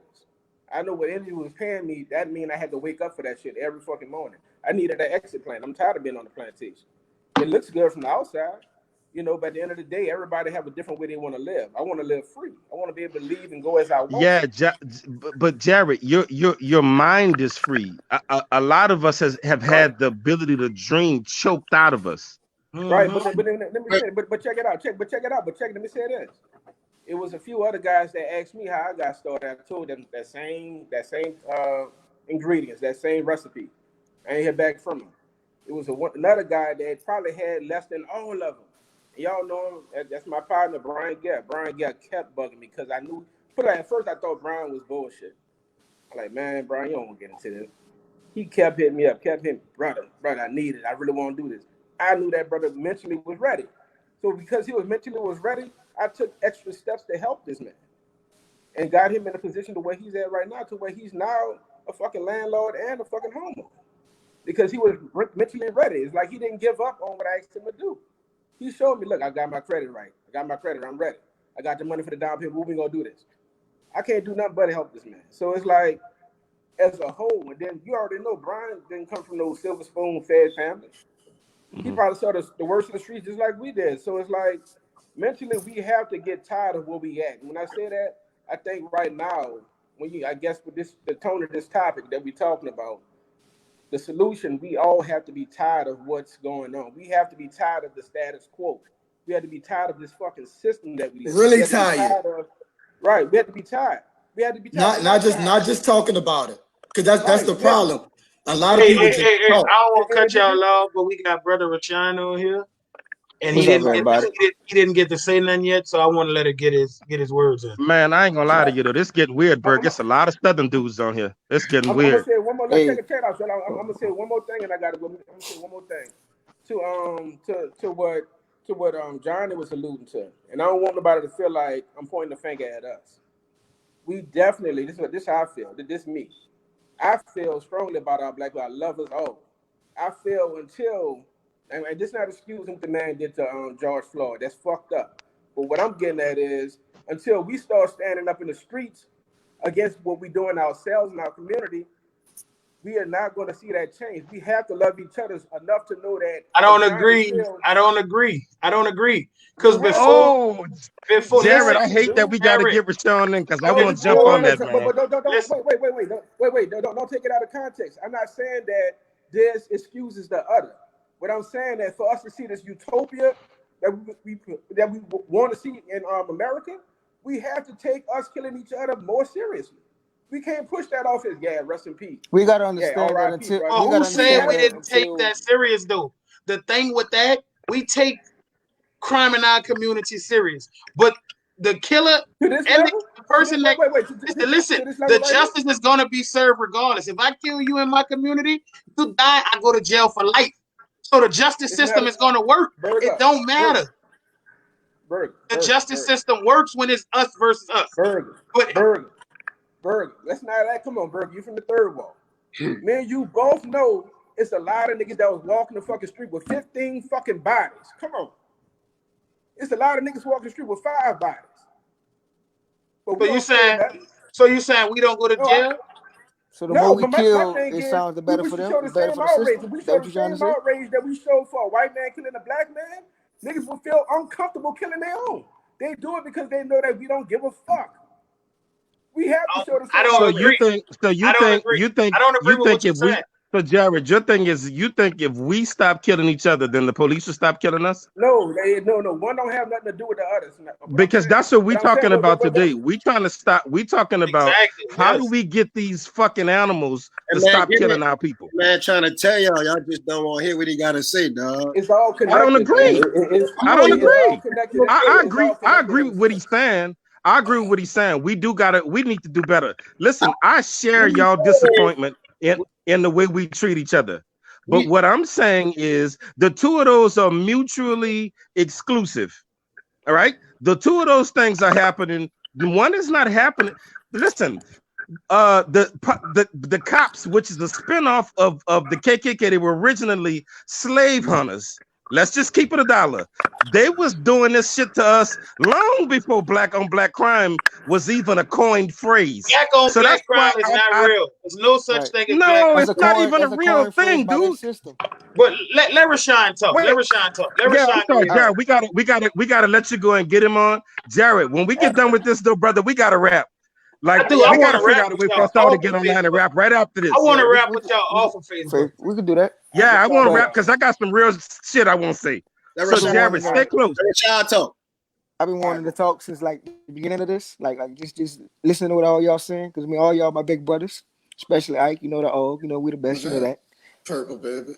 You know that. You look down on Kennedy and all that other shit. Yeah, you know. Yeah. But I like this dude, man. Damn, I like that quote he just said. Kick him off right quick. Get Johnny on. Yeah, we got to get Johnny and Rashad. Johnny, Ike, and Rashad got to go. Oh Lord. All right. But yeah, so first of all, we can't know their history that they want us to know. We got to know our own history. We got to know that we come from kings and queens. We got to know that our natural home, Africa, has all the natural resources of the world that you could ever want. The gold, the oil, the iron, whatever. 5 of the greatest rulers of the world came from Africa. Mm-hmm. You got Imhotep, who was a pharaoh back in Egypt. You got Shaka Zulu. You got Mansa Musa. You got King Tekaminen in Ghana. Like, I could attest, like Coach Payne. Coach Payne was our geometry teacher at all. He's still there. That dude, he made us know that he let us know that every day that we gotta make sure that we right.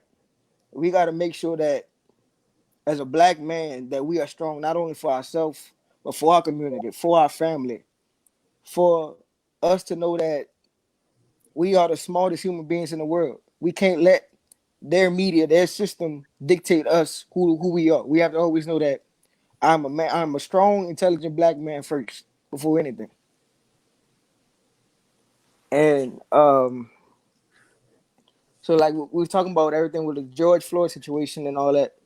Yeah, all that shit is fucked up. Like, I mean, shit, I'm only 21. And shit, back then with y'all, that was seemed like that was a great accomplishment just to make it to 21. Shit, just to make it to 18. Yeah, let me And say, brother Trying to Rasan, get bro, you on. That's what we're trying to do. it's as a 21-year-old man, bro. I look at you with these kind of eyes. I was 21 a long time ago, and I didn't know nothing. I didn't have this kind of platform. I got everything that I knew from studying, yeah, researching, digging, right? So, and I say that for this reason. It's your generation that go carry the torch as we move forward, right? yeah, I know Because that. my generation is we're moving into the wise old man stage, like old men are for wisdom, young men are for war. So when we starting to bring out, and when I look at generations in America, and I think about the black culture and the community, we are advancing as a people. We are making strides to get out of the system. We put like this: we're not in slavery no more. We're not in Jim Crow no more. We're not, but we do have Well, these political things that we hold on. Let me finish this. oh, We do have these things politically that we're fighting right now. right. That we're mad. Keep talking about these savages coming in our community. The question you got to ask ourselves, and I challenge your generation as well to ask, what can we do today that's going to show them that I ain't to be played with? And until we have that Okay. kind of mentality, we're gonna keep getting played with. And what you're saying that like when I kept saying earlier it was a generational cycle. It was a mentality that we have of they have succeeded in degrading us so much that we fight over simple things like who's lighter than who. Yep. My skin is lighter than yours, so I'm closer to the white man. I feel better. I feel more entitled. When you talking about advancement, we were already the most advanced in the world. But Yes. when they came to Africa from Europe, after killing each other out there and taking out and using up all their own resources, they came to us and but they came with guns. They came with some newer technology that we didn't have or that we could have made, but We are, maybe but by nature we are peaceful people. yeah. That's We Yeah. it. but That's it.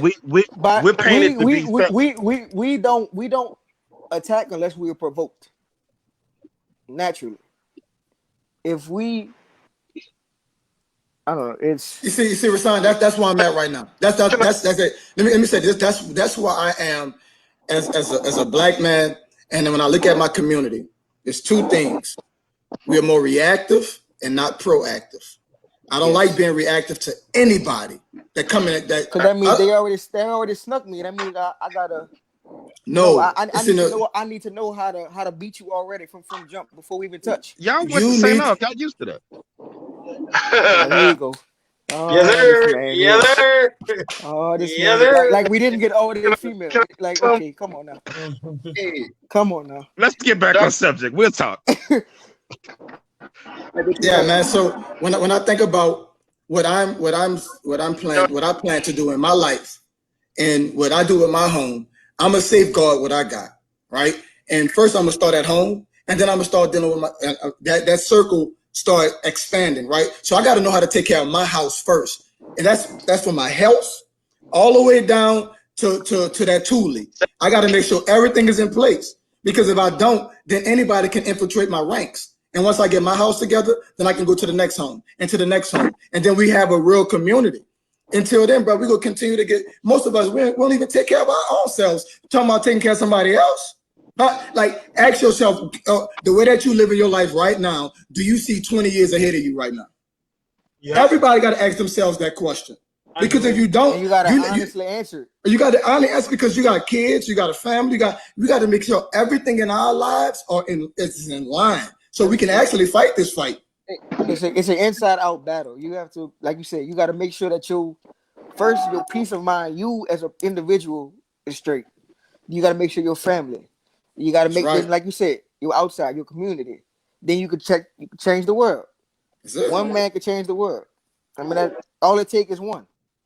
You know, the FBI.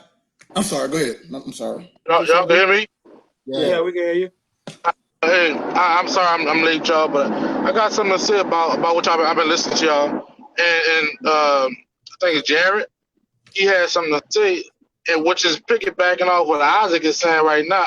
Or is it Isaac? What's up, brother? I'm Darrell. What's going on, brother? Good to meet you. So what he's saying is we have to do it inside out.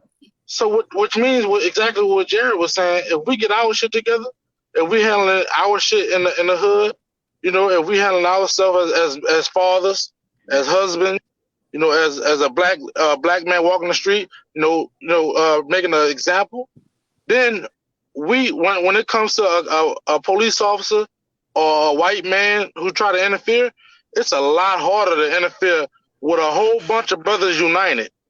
When you solid and organized, or you could be the most educated, most wealthy, most upstanding black man there is. You are not exempt from getting your ass shot down like a dog in the street from the police. So don't get into it. Yeah, thank you, Burger. You beat me to it. Hey, wait, I'm sorry, Rashawn. We gotta get the next guest on, bro. So we thank you for your feedback, and man, we gotta have you on the Rock, baby. Appreciate that. Purple. Rise Baby purple. Rock. Oh God, stop grown it. Man repping the color purple. It's 2020. Purple, patent leather shoes, Burger. That's ridiculous. That's all right.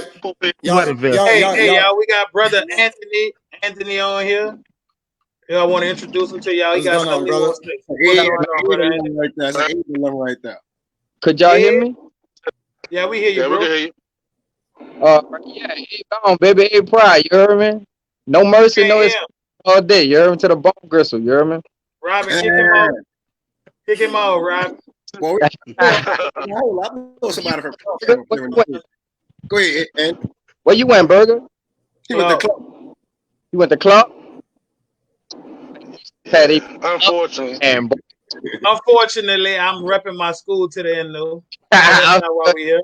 It's but man, I mean, y'all saying so much, y'all giving so many good nuggets, bro. So dropping so many jewels, man. It's phenomenal to just even see our black brothers even having this conversation, and you guys are educated young men. You guys are leaders. I can tell you leaders, you know. And I'm truly impressed, man, and I'm proud of y'all, even though I don't know all y'all. You feel me? I really only know Johnny. You feel me? But again, I think what everybody is saying is all the same side of one coin. You know, it's the different sides of the same coin. Because if we're talking about change in terms of politically and how to affect the cops from killing us and everything else that's going on, it's again the same side of the same coin. Us as part of it is us conducting ourselves well in public, more of, you know, so when a white person see you, an Asian person see you, based off what you're doing, their mindset changes about black people and black men based off seeing what you do, you know. Exactly. And it also goes into whether they're a cop, whether they're a teacher or anything, but it's also systemic as well. And there's some people are already products of being programmed of that system. So it takes a lot of deprogramming in order to reprogram yourself. A lot of us got to destroy it within ourselves, our mindset, how we look at the world, how we treat people. You destroy a lot of bad habits and then rebuild. Sometimes we get too grown to take baby steps. You feel me?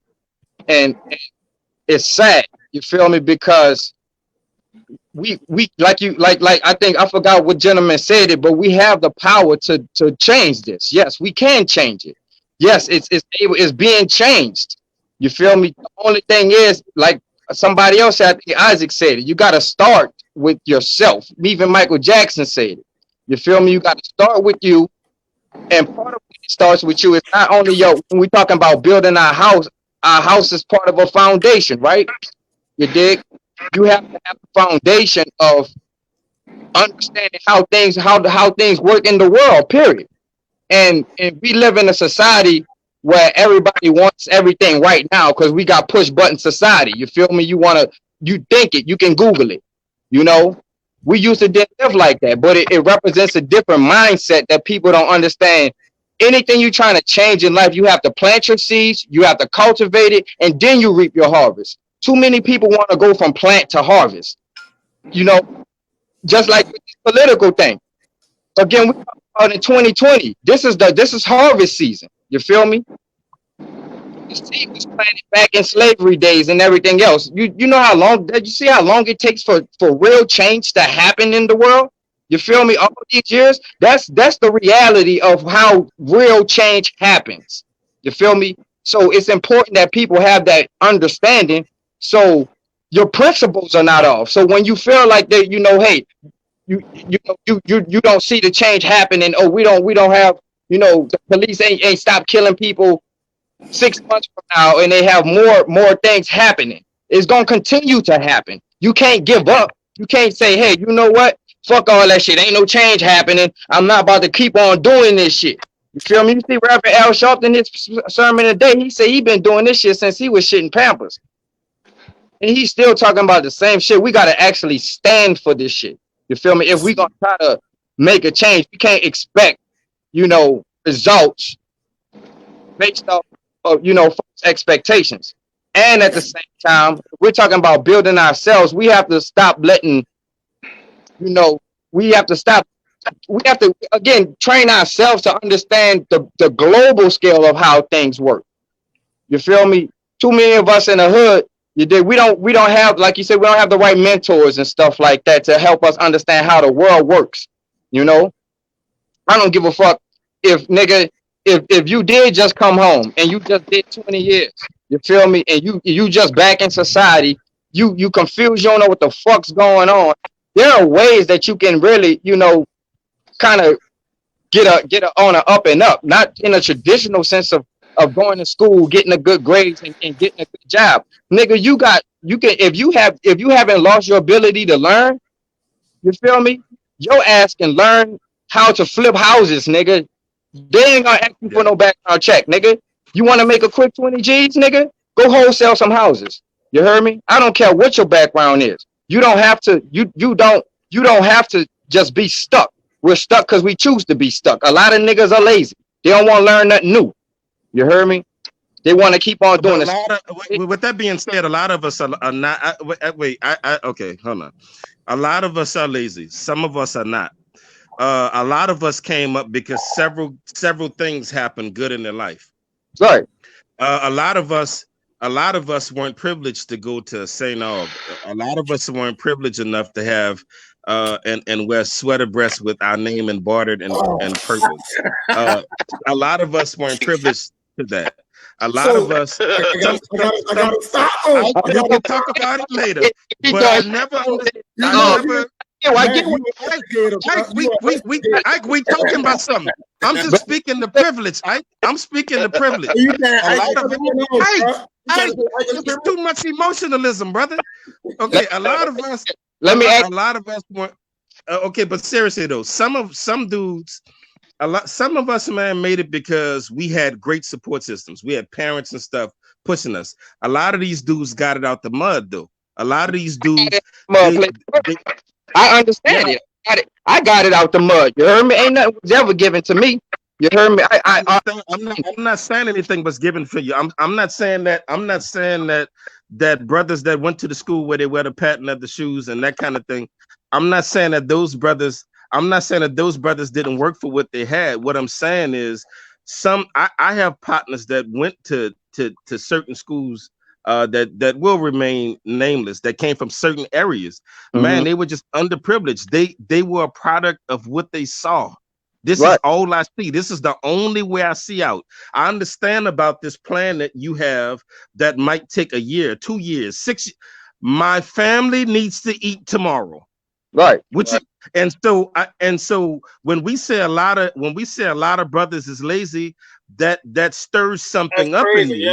Because again, we blaming us for a system that's created for us to fail, brother Tony. But listen, when I say lazy, I'm not saying that they're lazy in terms of, don't want better. You feel me? But again, let me put it like this. I don't know if you ever heard of the story of the dog and the nail. You feel me? There was this old man. He used to go every day. This man would jog past this old man, and he's sitting on a porch in a rocking chair, right? And every day, this man would pass for almost 20-some years. He would just pass every morning and asked him why. The dog would just be howling on the damn porch all the damn time, all the time. He just sit there and holler and holler and holler and holler and holler. And one day the man decided to stop and actually asked this old man, why is this dog always howling? You feel me? He sat there and asked the man, he's like, why the dog always howling? The old man said, because he's sitting on a nail. You feel me? And that's how society and what most people are. You feel me? I don't care what your situation. A lot of us are sitting on nails and hollering about this and this and all the problems of the world and everything else. And he said, so why don't the man ask the old man, why don't he just get up off the nail? And the old man told him, because he ain't hurting hard enough. You feel me? He ain't hurting bad enough. Let me hurt, but we ain't hurting. Perhaps all the brother know is pain. Perhaps all the dog knew is pain. Perhaps he didn't know it was a better life. But listen. We all have the power of decision, dog. We have the power of decision. You can't blame everybody else or blame society. You can't blame your childhood. Everybody, it's easy for people to blame and be lazy and say this and that. Listen, brother Tony. Lazy, bro, if that's all they saw, you know what, Michael Jordan. Growing up in New Orleans was, you feel me, was a lot of killing. Listen, brother Tony, listen. I didn't have any successful people that was just in my inner circle to emulate and everything like that. We all was product of the struggle. Listen. I keep seeing people talk about unity. I keep saying everybody holler about unity, and we're not ready to unite. But I can prove y'all wrong. This show right here, these comments right here, it's a lot of people on here that's ready to unite. So don't tell me that we not ready to unite. When definitely I see unite, these brothers right here, and these countless, and it start with us. This is where it's gonna start at. It's gonna start with this. It's gonna start with these people in these comments. That's what when we make those excuses. I'm sorry. Wait, Berg. I'm sorry. We got to get more guests on. My bad, man. I'm just not seeing that. Peter, we got to get some more guests on, bro. All right, my last thing I really want to say, bro, is really about money, man. When y'all talking about opening a business and stuff like that, there are basic principles to like you say, if you have no money or whatever, and you want to start a business, you have an idea, there's a such thing as intellectual property rights. You feel me? Your idea alone or whatever it is, you can protect that with a patent. If you're trying to get a brand new business off the table, how you structure it is important. Whether you structure as an LLC, a sole proprietorship, an independent LLC, all that matters. You feel me? Depending on what your goal is and what your business plan is. So, and another key that I've learned is not to use my own money. Use other people's money. And one of the way that's how the rich get rich. They don't all just start off with money or anything like that. Again, it goes back to mindset. Some people don't have money and say, hey, oh shit, I can't do this or that. But look, then brother, I don't want to cut y'all, bro, but we're gonna have to move on because I got a bunch of people trying to come on. And then they say, have that much time. All right, thank you for coming on, brother Tony. Appreciate you, bro. Right, for sure, y'all be good. But just to say, we talking about this money thing, and I hate to say this, but you got to come from that to have that. Donald Trump said something that blew my mind, and people made it seem like he just dropped a jewel. The man said, I got a small $1 million loan from my dad as a teenager. How many of us could say that we got a small $1 million loan from anybody in our family to fuck it up? But that's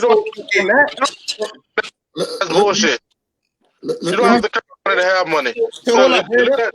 What are you doing right now to better when you die to set your kids up to have money? What are you doing right now? I'm doing something that nobody in my family has ever done, working towards owning a home. But you starting that, right? Yeah. It's starting with you, right? Right. Well, you doing something. You get what I'm saying? But that's not what I grew up used to. I grew up, my mom rented, her mom rented. So that was the cycle. When you know better, you do better. Exactly. When I had kids, but if you don't know no better, you don't do no better though. My point exactly. Some people are not receptive to know better though.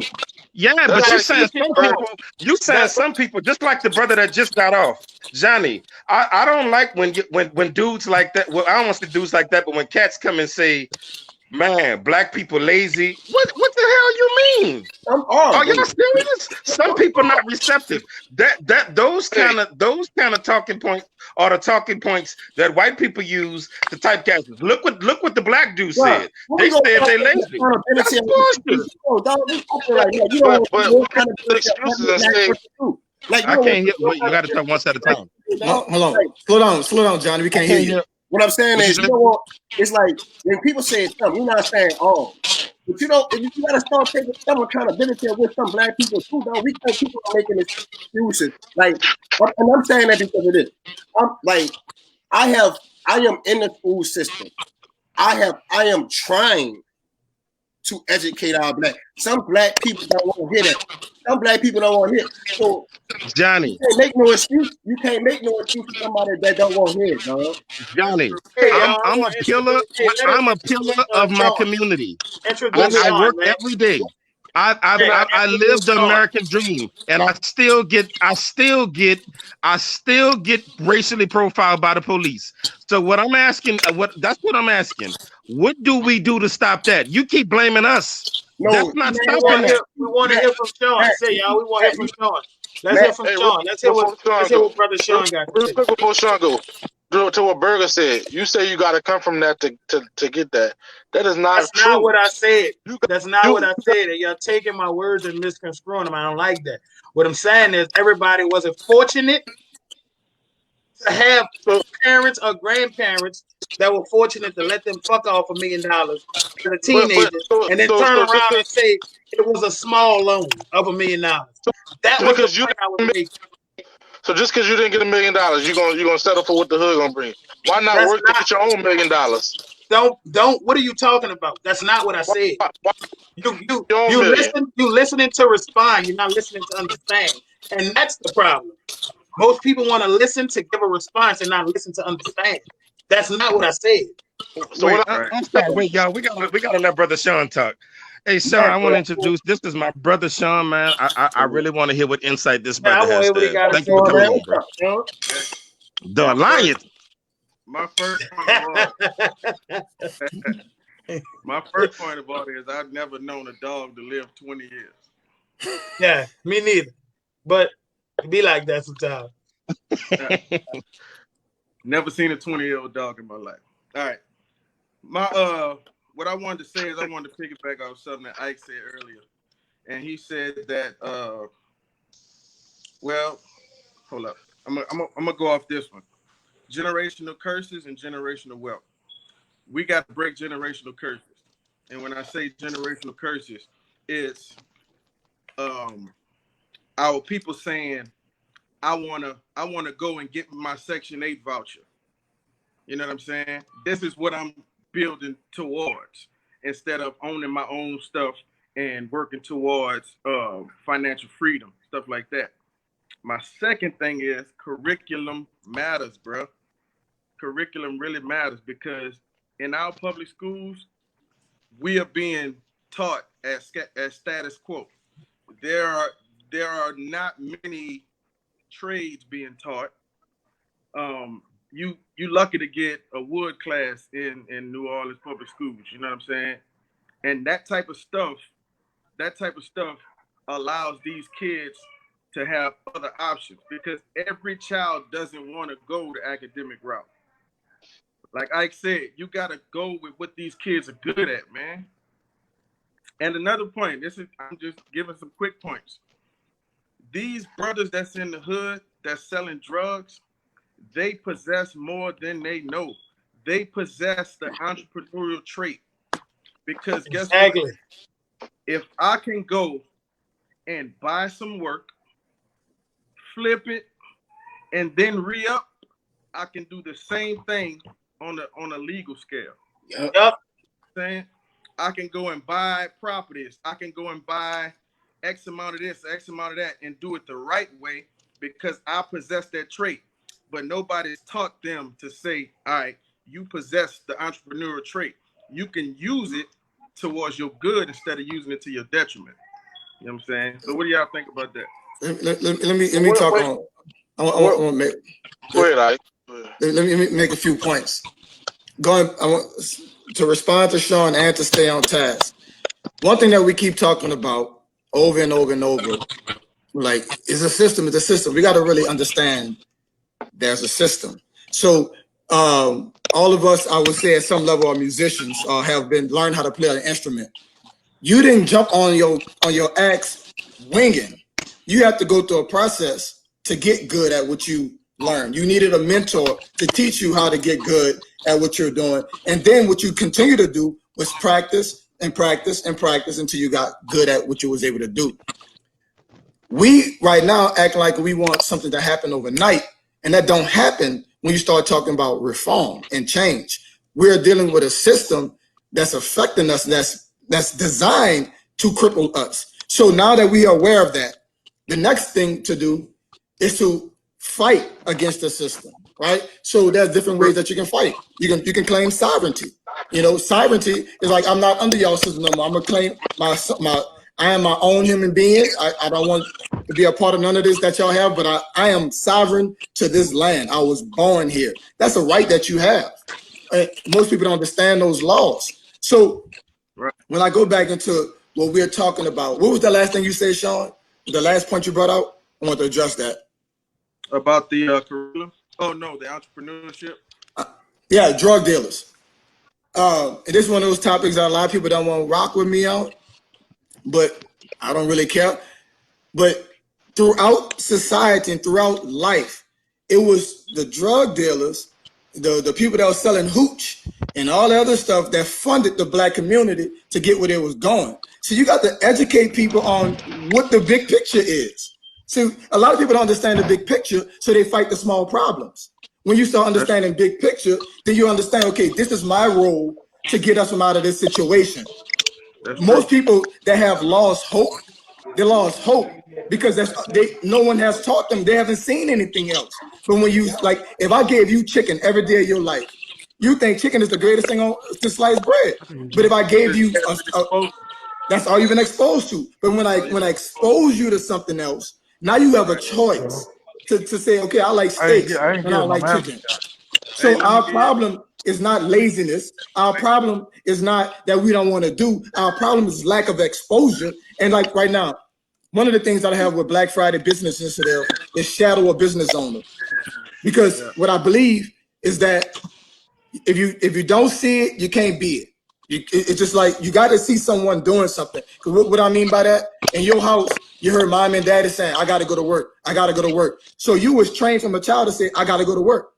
Unless you had the entrepreneur spirit in you that say, I'm not working for nobody. So what I want to do, what I've done, I put people that are business owners in front of teenagers. So now these teenagers can learn what it means to be a business owner, how to go out there and hustle, what it means. I can get a beam, I can get a vet, I can get a brand new house, the same thing that the drug dealer got, but I did it the right way. And now I can see how to do it. Now I have a plan, and I'm gonna teach you how to write a business plan. I'm gonna teach you how to be legal. We're not showing our kids that. What are we showing them? How to be cool, how to be hard, how to be flashy. We all not showing our kids that. The TV showing them that. That's what I'm talking about. It's our job to protect them from that. Let me tell you one thing. Wait, we gotta let the next guest on, Sean. You have anything else you want to add, brother? Yeah, I want to say one more thing. So I'm gonna tell you what I did. my kids were going to the best public schools down here, right? I live in the Jackson area. So I checked out the curriculum that they were getting. I took them out of the best public schools down here and put them in the charter school. Right now today, my 13-year-old daughter, my 12-year-old daughter, and my 7-year-old son know how to program computers. Wow. At an alarming rate. You know what I'm saying? So it's really, we have to pay attention to what we putting into our kids, man. Because if we allow them to sit there and get that status quo learning, and then it's a black charter school. A lot of people condemn charter schools for one, but it's a black charter school. They teach them about Black history 24/7, and they're getting trades at a all I'm gonna say, man. Hey, I got something to say about that. And it's important. It's important because, like I told, we had a little meeting. I got a brother and a sister-in-law who go to school in St. Tammany Parish, a private school, and they don't know who Martin Luther King is because they're not teaching this in schools. So that's one big problem. So if I don't know that, no, we were no, this was done to us back in the day. This was done to us back in the day. I'm gonna be void to it when it happens. Because I'm like, oh, this is brand new. So if we can get it done in the education first, we can move forward in the real life. Yeah, Let me call them out, Sean. hey, let me say this real quick. My point is being constantly misrepresented. Exactly, Vanetta. Exactly. I'm not saying. Wait, first off, I'm sorry, Sean. We gotta let the next guest on, man. Thank you for coming through, bro. Like real talk. I appreciate it. Hey, man. Blessings your way, King. Say, my point is being misrepresented. I'm not saying that I don't share y'all's disappointment and some of the ways we behave. I'm not saying I don't think that we need to step it up. I'm not saying I don't think we need to be more unified. I'm not saying I don't think we need to be more educated. I am saying how much of this stuff is going to lead to these bastard ass cops stopping killing people with kinky hair. That's what I'm saying. What can we do to prevent that? Because again, I hear a lot of blaming us. And people keep saying like, man, he got a point. Like I'm trying to discount. I think all of y'all have spoken truth. My only issue comes when we don't lay the blame where it lies. When we blame without doing so, when we blame us for the atrocities that are bestowed upon us by these fucking animals that, by the way, are part of organizations that were created to do just what they're doing. This is what they did from inception. Exactly. That's where my quibble comes in. Okay. Exactly. So I don't want my point misrepresented. That's what's been happening. I think y'all are right. I just think none of this is the solution to the issue we're having with us being murdered like animals. So what is the solution? I know I got a solution that you got already. You ain't listening. We talking about. I got a solution. I'm letting y'all run it. I want to introduce Brother Abdul, y'all. I want to introduce Brother Abdul. I've been sitting back listening, man, and anybody that knows me, yes, Lord. This is something that I've lived. I've lived this. Like what everybody is making right now is something that's viral and fashionable. This is something that's been a lifestyle. I'm not perfect with it, but this is something that has been a lifestyle. And I've even been ridiculed about it, but that's no here or there. I'm going to stick to the subject. I think one of the main things that needs to be implemented and was a big problem is that instant gratification plays a main role in a narrative. And when propaganda takes place, it shifts the narrative to people. So Matt, basically the problem that you're seeking out is it lies within propaganda and people not literally seeking the real narrative, because history is basically what it says. It's his story. These white people, for the longest, have rewritten and tried to wash their sins away. A bunch of times, like I've helped a student, one of my family members, with history, and she's in a history book, and the history book literally stated that the Spanish was helping the African people migrate to America. Migrate? That narrative, just that narrative. We don't see enough. We don't see enough to shift the narrative where we value ourselves. And that's a major problem. So I'm gonna get out of here real quick. There's 3 shows that are very entertaining, but they're very fulfilling with what we're speaking of right now. The main one is the show that's called Watchmen. I heard Jared speak about the Tulsa, Oklahoma bombing with Black Wall Street. That show is the first time I've ever seen them depict that imagery where I can literally see it. I've seen that literally. So the very first scene of that show is them depicting KKK members and white people running through Tulsa, Oklahoma on the strip where Black Wall Street was. And this is way back in when they didn't have like real fighter jets, where it was 2 men in a jet. One man was steering the jet, the other dude was lighting a dynamite and just throwing it on buildings. And there's never been a time where people don't even know that happened. So shifting the narrative and really understanding the narrative of where we come from and what we're capable of doing. Because if you don't see that you're capable of doing something, they're going to keep You'll never do it. Different demographics with different people. Because Martin Luther King, Malcolm X, Biggie and Tupac, same thing, different demographics. That old saying of what people say is not who you shoot. I mean, it's not how many you shoot, it's who you shoot. Fear is the main propaganda tactic that they use. Fear. Anything and any nigga that live in this world that say they're not fearful of something, there's something that I'm fearful of, because I'm fearful of either being or not being. The fear of doing or not doing. You have a fear, period. And that's where propaganda plays a major role. The second show is Snowfall. Snowfall is about the real Rick Ross, not this dude that's on television with I respect the dude where he had like the entertainer, but the real Rick Ross was a real man who was funding drugs from the government that put crack cocaine in our neighborhoods. The very first scene of that show is a black neighborhood, looks so beautiful in Cali. There's kids running around. Everybody is in a neighborhood where they're delegating responsibility and doing stuff in their own neighborhoods. And then crack came, and that whole narrative shift. When these kids out here on meth and on Percocets, now it's that it's their kids. It's a problem. It's an epidemic. We need to We got commercials and shit. Narrative needs to be shifted. Yeah. Johnny knows I talk about this all the time. We gotta stop blaming ourselves fully. Come on, now talk that shit. What black man owns a plane that can put and bring crack and bring heroin and bring that shit in our neighborhoods? Exactly. Hallelujah. When I'm a real man. I smoked weed before.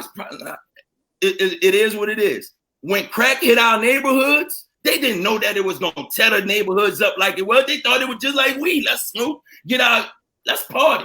But then when everybody started falling off, it's too late now. You are addicted. And the narrative needs to be shifted. The blame needs to be pointed at the motherfuckers who knew when they were testing and using us as lab rats over there in the wars. The Tuskegee experiment. Yeah, say that. Was lab rats for not just drugs, but even for diseases. STDs. Let's educate ourselves. When I went to college, let's rap. Yes. When I went to college, my dad gave me a box of books. The main 3 books, I'm gonna give y'all this knowledge. Let's drop it. A Letter to the Black Man. You need to read that book. Beheld a Pale Horse by William Cooper. It's written by It's written by a white man. But guess what? My dad calls this man that all the time. That is George Bush's kryptonite. Because if you like, man, see, Ike was on it too, man. It's certain stuff. I'm about spitting this knowledge because I don't care. They know who I am. They know whose I am. I'm very aware. We just need to start holding ourselves accountable for the parts that we play. But definitely point the finger and call them out, because acceptancy is the main problem right now. Acceptancy. There was a code at one point. We don't live by codes no more. Everybody is like we teach in the school system. You can't tell a child nothing without their parent being like, you can't tell my child nothing. So it take a village. So that's where it starts, dog. We gotta realize that we don't have no help. They're not gonna help us. That's the way it is. We gotta help ourselves. Listen, I'm literally have like it's about us. And the main one more thing before I get out of here, I don't want to be too long because I can spit for days. Yeah, you know you'd be out there. The whole thing is we have to start realizing analogies like this help me out in life. With life as a human being, we're nothing but a grain of sand on a beach. Everybody, for the most part, has been to a beach, right? When you leave the beach, how much sand you bring with you in your car, on your clothes, on the shit you brought with you? But is that beach still there? That beach is going to continue to be a beach. So we got to realize that what we're doing, Malcolm X knew that I was going to die, but my kids was going to be all right. And that's the one thing as another fear tactic that is anybody that knows all of these, the Bilderbergs, J.P. Morgan, the Morgan family, the Rothschild, all of these people are ex-gangsters and mob boss. The They're Kennedys. glorified. Yeah. They're glorified, but the moment that is somebody that is the descent of us, they're taught self-hate. There's so many people that we ridicule and we downplay that are for us, dog. That's literally doing stuff for us. Another thing, like smart. I keep saying I'm gonna get out of here, but dog, Beyonce and Jay-Z, dog. I hear a bunch of people talk about how they doing, what they doing, and how they do it. But you got $1,000 problems and trying to really speak on $1 million and $1 billion situations. And these people are making moves to shift the narrative for us. Mm-hmm. They're teaching generational wealth and showing us the whole thing that Beyonce did on Coachella. The main thing that whole thing was about, though, was showing that we need to give back and stop sending our kids to them damn Ivy League schools. Why? And then she exposed something that I know a lot of people wasn't aware of. Spelman, let's go. Spelman is a HBCU school that's named after one of the most richest, notorious families in America. Yep. How many black people went in and protested to change that shit? You know what they're going to do? The same thing they did when Marcus Garvey was here. Marcus Garvey gave us a whole blueprint on how to get the fuck. Let's take all our lawyers, teachers, doctors, everything. We built this bitch. Let's get the fucking go back. You know what there was them people that did? Just like the people that's going to be on June 7th. We got one day. All we have to do is start practicing somewhere. Mm-hmm. June 7th, they're going to be one motherfucker that say, man, I got to go get my gall, you heard me? I got to go get my bottle. I got to go get my this. It's just one day. Practice self-economics. One day. Hey, can you explain what June 7th is before you go? So June 7th right now is a date where is 17th. Oh, my bad. It's July 7th. I said June 7th. What's about on July 7th is a mass text that's going out. My mama texted to me, but it's something that has been an idea for me for the longest. And we need to be more proactive with that instead of waiting till shit happens. So let me stop rambling. On July 7th, do not spend your money nowhere. When I say nowhere, nowhere. Don't fucking, for it to be America, we are Americans. You have to have workers and Americans. Do not spend your fucking money. I'm gonna share this, and they can do what the fuck and say what they. Wait, hold on. Hey, Abdul, we gotta let on the next guest. All right, hold on, wait. Okay, do me a favor. Can you drop this information in the comments on the chat? I got you. All right. Hey, Abdul, I want to chop it up with you. I want to chop it up with a few of y'all though when we get off of here. I just want to say Bill Cosby. Yourself included, brother. I just want to say one thing. Ike and our dude, Ike was my drum instructor when I first started at A, and our dude is my current drum instructor. This is the type of knowledge that is being shared at Iverson.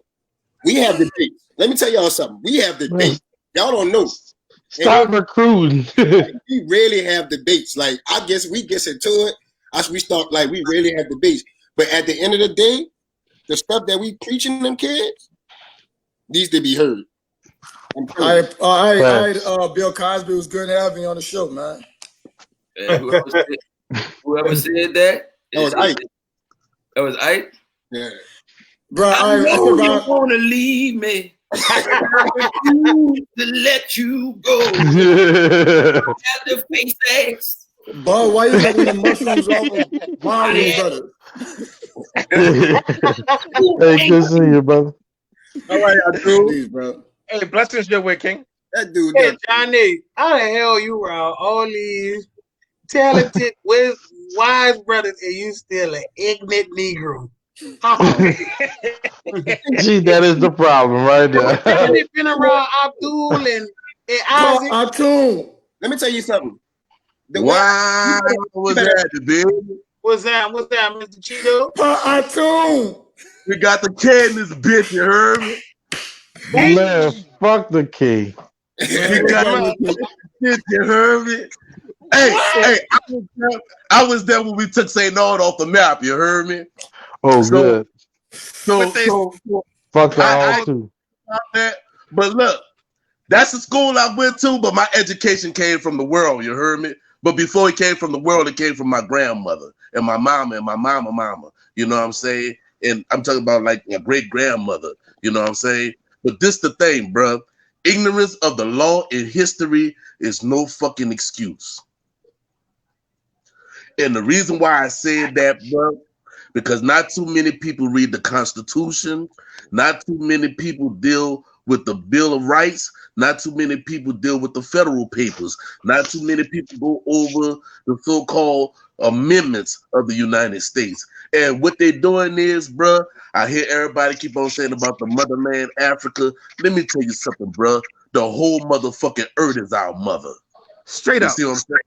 Just doesn't mean just for one continent. You see? Because I can go back to my family history. My family history on the matrilineal side is Yamasi and Shatta. You know what I'm saying? And then on my mama father's side, they are Moors from Spain. You know what I'm saying? Last name Bartholomew, which became one of the strongest families in Louisiana. I had a great cousin who passed away, was the great trumpetist, David Bartholomew.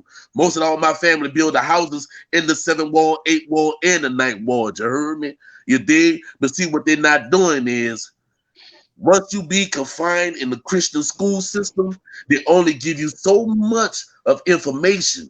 You see, I've been to Tulane University and Loyola, and I bust their professor's ass.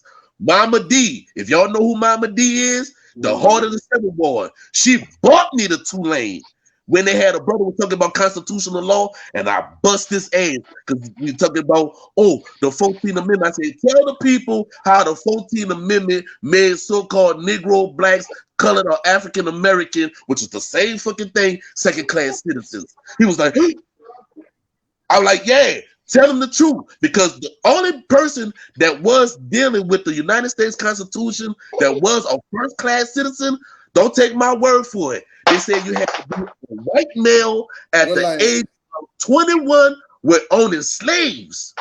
Their own white women couldn't vote. So what the fuck do that tell you?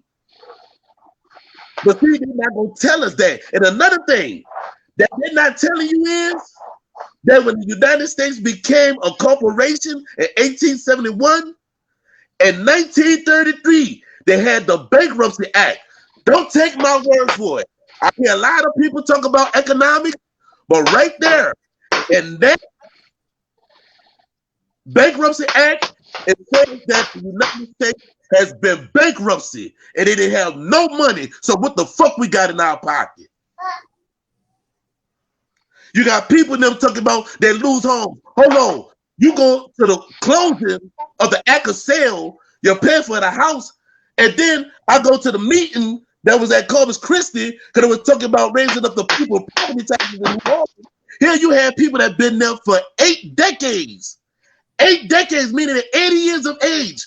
They crying like, what I'm gonna do because they want to raise taxes up. They charging people the taxes be 21,000, 14,000, 10,000. So you know what I said to Mr. Williams? I said, what about the people who have the property lien on there, right? Who actually have the title to their house, not a mortgage. But I'm talking about a land patent. He was like, what you mean with a land patent? Everybody started looking up what a land patent is. When you have a land patent on your land, you own the land. But everybody been talking about owning the house. You can own the house all you want, but if you don't pay taxes on your house, they come and get your shit. You want to own land. Land is fucking equity. And that's what nobody's not talking about. You can buy all the houses you want, but if you don't own that fucking land, you ain't got shit. I mean, that's some good stuff right there, brother. That's some good information. I know it's kind of hard, but don't take my word for it. Anything I said, you can go look that shit. Paul, Pie Toom, you know I know I just your wanted background. to leave y'all with that. Pie Toom, Cheeto Pie, you know, man, we go way back. You can hear me? I can't hear you, Isaac. I can hear you. But I can't hear you though. He can hear you. He can hear you. Hey, what you about to tell him? Just basically, you know, me and Pa Toom, we go back some years, and we've always got into conversations that dealt with sovereignty, with A for V, except for value, about the government system, the financial system. We talked about all those things. I can't hear you, Isaac. I'm talking to everybody else. He talking to everybody else, he said. He said, if you he went to Kennedy. He froze it. Yeah, he went to Kennedy, so let him go, man. Yeah. Get the next guest. I can't hear you. He said you went to Kennedy. We might want to let you go. Kennedy people come with them janky ass like systems. You got to have something that work. You know, the fucking track phones. Yeah. This dude Yoshi got to be stopped, though. Like, no, this man, bro. Yo, somebody kick Yoshi off, bro. He gotta go. Nah, but kick Yoshi out. Hello, Yoshi gotta go, bro. Yeah, I mean, out of everything we've been saying, bro, for this show, I mean, and I've been listening to y'all even while I was at work. There's one solution that we all refrain from, and then I'll say it at the end of the show because everybody not on with the same way I am. So I'll wait till the show so everybody can get their point across. But I think it's one solution. And that solution is above all. You got time. We about to bring on the next guest. We want to hear what's that one solution. We want to hear that. Yeah, I want to hear this too. That one solution is the kingdom of God, and everybody not gonna believe it, and everybody not gonna agree with it. But that's on them, and I can't make you agree with it. But if we all seek the kingdom of God first, we shall perish. I agree with that, but we should be set free. You may not believe as I believe, and Johnny may not believe as I believe, and Ike may not believe as I believe. Exactly, and that's why I said so. That. How do we? But let me also say this about your Bible. Let us introduce Sister Vanetta right quick, like Sister Vanetta, light skin. Hey, before we move forward, I want to hear what Matt got to say about that. Wait, your Bible though, your Bible says that God reigns on the just as well as the unjust. Right. So why are we the only ones getting this level of hell rained down on us? I'm kind of out on churches in general. I mean, the reason why it happens to us, Matt, because they know who we really are. And they don't find out who we really are. Hey, but look, Matt, you could be out on the churches, but you don't have to be out on God. You know, you I'm could. not out on God. I love God.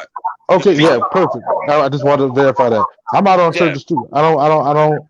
I'm starting to, go further and further. But if we all, I think to me, if we all seek the kingdom and know exactly Got what He has feedback. for Somebody us, got feedback. That's Vanetta. Hey y'all. just mute your phone right quick, Vanetta. Okay. That's All Vanetta right, phone? that's better. Yeah, that was Vanetta phone. And like I was saying, if we all, and it's not a church thing, if we all seek the kingdom and know what the Bible says and know what He said we should do and what we should have, we won't have a problem. Even with all that's going on in this world, you know, there's still one God, and there's one God above. And what the white man do, that's on him. And when he go see the man, that's on him. What I do, I'm gonna see the man. It's still we still not have to accept it, but at the end of the day, seek the kingdom of God, and we all gonna perish at the end of the day. Let me say something to that before you.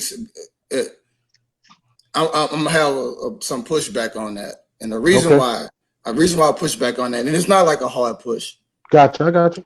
Everybody walk in their own truth, and Mm-hmm. to throw an umbrella that everybody have to do something, you've already separated everybody because they got Muslims. What happens on the front line? The police officers, they're not gauging their gun just to Muslims or to Buddhists or to Christians. They're gauging it to blacks. So we have to learn to bring our differences to the table spiritually and relax those for a moment. Keep your relationship with your God, whatever that may be. That's between you and your God.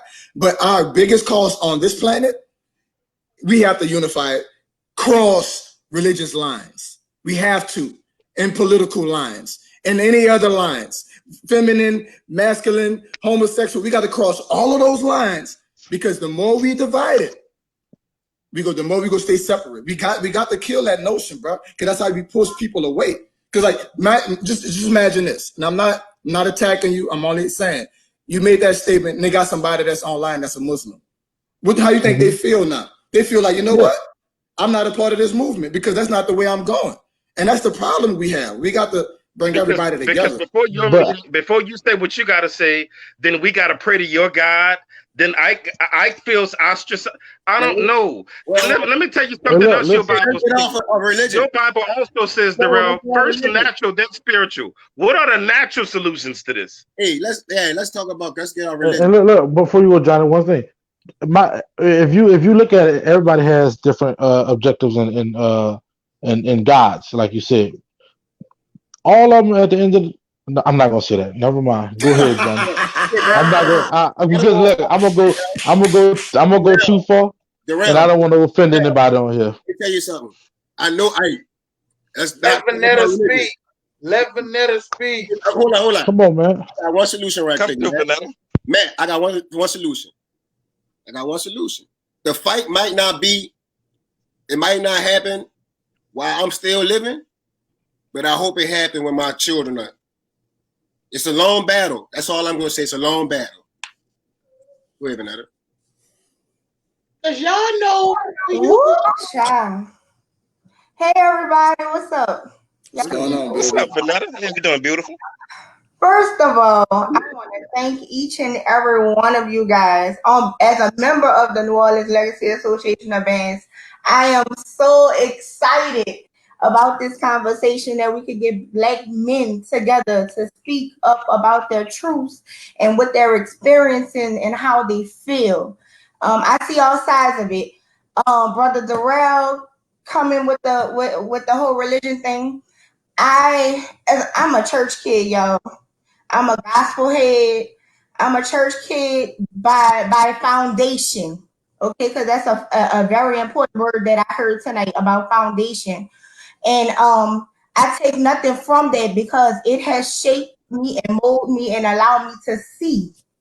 You know what I'm saying? And so that's something important that people have to understand, especially as black people of color. Like we live without a veil. A lot of us see things. We are deeper. We see things deeper. And we have to get in tune with self. God has a lot to do with self and how you hold yourself accountable, how you be intentional about the things that you say and you do and the people you associate yourself with. Tonight I heard the word environment. Man, environment. I'm a product of my environment. And y'all, my environment has a lot to do with the band community, each and every one of y'all, because y'all my brothers. Like y'all know if y'all see me on the street, it's always love. I grew up in the Ninth Ward, across the canal. Y'all know bruh, I had it hard, y'all. Y'all hear about my story, me going from school to school. But let me tell you something about me going from school to school. It let me see a lot about how different environments, different neighborhoods, different opportunities. We talk about the St. Aug boys.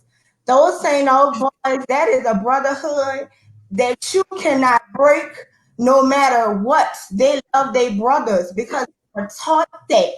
It was instilled in them. We talked about exposure. Those boys were exposed to things that a lot of other Black boys in our community were not exposed to. It was a structure. Structure is everything, y'all. When it comes to band, when it comes to how you run your household, structure is everything. Okay? Y'all know what I do for a living? Praise God. A lot of y'all know I used to work in the loan industry. I was a loan shark, y'all. I was calling y'all grandmas and y'all mamas. I done called celebrities before. Local celebrities down as references for these $350 loans that y'all know y'all not gonna pay. So I done seen it, heard it all the lies, the schemes, the things that we do to stay afloat, to keep up with these social and pleasure clubs. And I'm not downing it by any means because of community. But the thing is that we do not hold each other accountable. Okay, y'all turn the other cheek. Y'all, as a band community, we've dealt with so much with people, getting accused of things, and some of these things, we may or may not have believed they were guilty of or capable of. But the thing is, the reason why we're having this conversation right now about George Floyd is because of accountability. His brothers, his blue brothers, did not hold him accountable. And they don't hold each other accountable because of this thing that they hide behind the blue line. And a lot of police officers, baby, and I know how deep that blue line runs. You hear me? Okay. Why y'all not talking back to me? Because we listening to you. Wait. Let me say one thing, sis, and then I'm gonna let you. I'm gonna let it. I agree with everything you said, except for the fact that we are brothers. Ike is not your brother because he didn't go to public school. He went to. So we're gonna. This is why we divided. This is why we divided right now because of Matt. Let me tell you something. I'm gonna touch on schools. St. Aug is not a part. Matt is the reason why we divided. Matt, y'all gotta know Matt. St. Aug did All-Star Band with y'all before Katrina? St. Aug didn't do all-star bands. St. Aug doesn't participate in band battles like the organized ones. St. Aug is not a part. Why you think they didn't participate? Well, because they're not a part of us.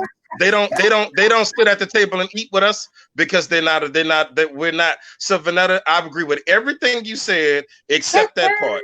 They have an elitist attitude, and I don't even know what it's based on, other than the fact that they wear matching vests with purple embroidery and those stupid ties and the patent leather shoes. That's it. You sound like a little It was a part of the process. All right, now y'all gonna be mad. I love you. I love you. Kennedy gonna be mad, but the reason why they had to wear and everything because it was a part of the program. It was a part of the process of programming them into being those men. But let me tell you, Kennedy, y'all had a process, y'all had a program, but y'all was very segregated.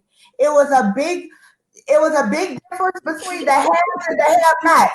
Y'all they had them Jordans and the chains, and you know it was a fashion show in my years. I graduated. It was. I'm speaking from my experience. Now you're a little older, so I can't speak on that.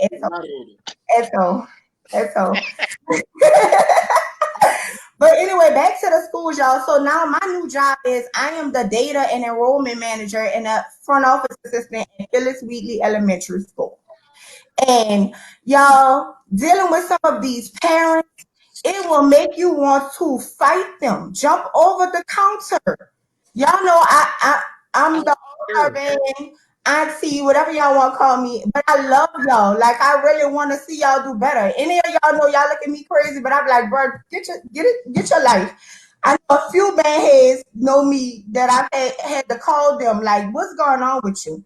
Because I care. You know what I'm saying? But these parents, y'all, we have to start with our community. Parents, y'all got to take these cell phones away, take these phones away, these subscriptions, and you have to limit and monitor your children and what your children are exposed to. I heard him say that his cousin, baby daddy, whatever, in Slidell, the children didn't know who Martin Luther King was. Baby, that is the mom fault. That is the mom and daddy fault. I'm sorry. We have to hold, man, y'all, it starts at home. With this social distance learning thing, y'all, our school, it was like a well-run machine because our director loved trackers. So everything was trackers and tracking and who engaged and who didn't engage and who turned in work and who didn't turn work. But our school, we worked it out. Our school is raising money right now we have a mobile library where kids can go online and order books from our school. And we are having teachers deliver those books to those kids. And parents have to be held accountable to make sure that their children are sitting down, turning off the damn TV, and reading a damn book. And if they can't read, you read it to them because that's going to help you too. And it starts at home, y'all. We have to build a sense of community. We have to, even our neighbors, people be beefing with their neighbors over the dumbest stuff. Your neighbors are your biggest allies because your home is what you're protecting. But y'all too busy worried about, oh, they got a new car, so I'm about to go see if I can upgrade too. He got the J's coming out. I'm gonna go get these J's, but but my baby mama, we ain't talking right now, so I'm gonna get these J's, but little Johnny, he's gonna be all right. Y'all gotta hold yourself accountable, bro. Man, what she's saying, I definitely agree that there's a level of accountability that we all got to have in our communities. And that goes back to the points we were all making earlier to, some segments about, just that whole shine mentality. We have to change to what Bill Cosby had said before he got off. We got to change the narrative of where we are and how we see ourselves and how we move as a community. I'm gonna say that, and this is a personal thing. So I want to get back to George Floyd. I don't want to not say his name, Breonna Taylor, Ahmaud Arbery, I forget how to say his name, but all these people that's dying, right? Sandra Bland, and so forth and so on. I was one of the reasons somebody tell boy to turn his put his mic. Darrell, where you at, nigga? Darrell, cut your mic, mute your phone. He might be in his pocket. Yeah, so when I was living in Texas, it's 2008. I was in Fort Worth, and I was pulled out of my car, and I was beat by 2 police officers. A lot of people don't know that. I was beat to a pulp, then thrown in jail. So I know that feeling of your life being on the line. I know what it feels like. I know the passion. I know the pain. I know the fear. I know all of that goes into that type of situation. I hold that dear to my chest because one, I have PTSD when I'm driving around the city, right? Like if I get in my car at nighttime, if a police officer is in any vicinity, my heart starts beating fast because I know that experience. That's a natural reaction that a person have once they experience trauma, right? So we can't negate the trauma that people are going through. We have to deal with the trauma. And the trauma, you need programs for that. And then there's trauma, then there's indirect trauma. Like if you have a child inside the house and somebody got shot outside, the child has been traumatized by that gunshot. We got to deal with those traumas. There are programs all around the city that we have, but they get very little support. and very little funding. And then we ask ourselves, why are people not getting healed? Why are people not getting better? Because we turn blind eyes to this, right? Part 2, part 3, part 4, after I was assaulted by police officers, I was thrown in jail and I was charged with assault to a police officer. And it was 2 of them, right? And all I was doing is protecting myself. Now, what you find is, what Sister Vanetta was saying, that blue line, they begin to agree and conspire. Yeah. And at the correctional officers to keep me in jail without even processing my paperwork. So I sat there from 10 a.m. in the morning to 4 p.m. to 6 p.m. because they didn't want to process my work because they said I assaulted one of their people. Then I went to court, and now the judge is in cahoots with the district attorney, who's in cahoots with the goddamn officers. So when we start talking system, and you talking about killing and fighting, if you go out on the front line and you kill one of them, you better have all your shit in order. That's all I'm saying. Because either you better be prepared for the outcome, or you prepared for whatever happens. Like the brother said when he got off the phone, before he got off the phone, Malcolm X, this is what I want to say. I know I'm long-winded, y'all, but I'm the guest speaker, so I get to speak. I don't know about y'all Kennedy people that really about to talk. But so when that special guest, yes. So with one thing, let's talk about heritage, and I'm gonna bring that to today's time. The Haitians, the reason why the Haitians won the revolution against France, because they didn't have fear. A part of their belief, they used to go into the swamps and do meditations and worship and create seances where alligators and water moccasins and everything there. And anytime someone stepped foot on the soils of Haiti, they killed them. And they say, you say any more from France, we're gonna kill them too. The mentality they had was there was no fear in death, because death was the next level. Our community, we're afraid of that, because everybody that stepped up and fought for our community got their head knocked off. Everybody. Think about all of your leaders. They all got killed. And that's what we got to get in our mind, that reprogramming. What are you willing to do? For everything that you receive, you got to give something up. That's the yin and the yang. That reprogramming, that's very important. Let me tell you something that's also deep in our community is colorism. And looking at me, you know, I recognize my privilege. And honestly, I have used it to my advantage to be able to get jobs with no degree. Let me just be honest. Because my parents instilled in education in me. I'm the youngest of 4 children. My mama used to call me the last of the Mohicans. I'm gonna tell you a little bit about my story. I'm the product of my parents being separated, and I was conceived during the division of that separation. My parents got back together. So my biological father is white, but I have no relationship with him. So dealing with Black women in New Orleans, Black people in New Orleans, colorism is so deep in our community, you guys.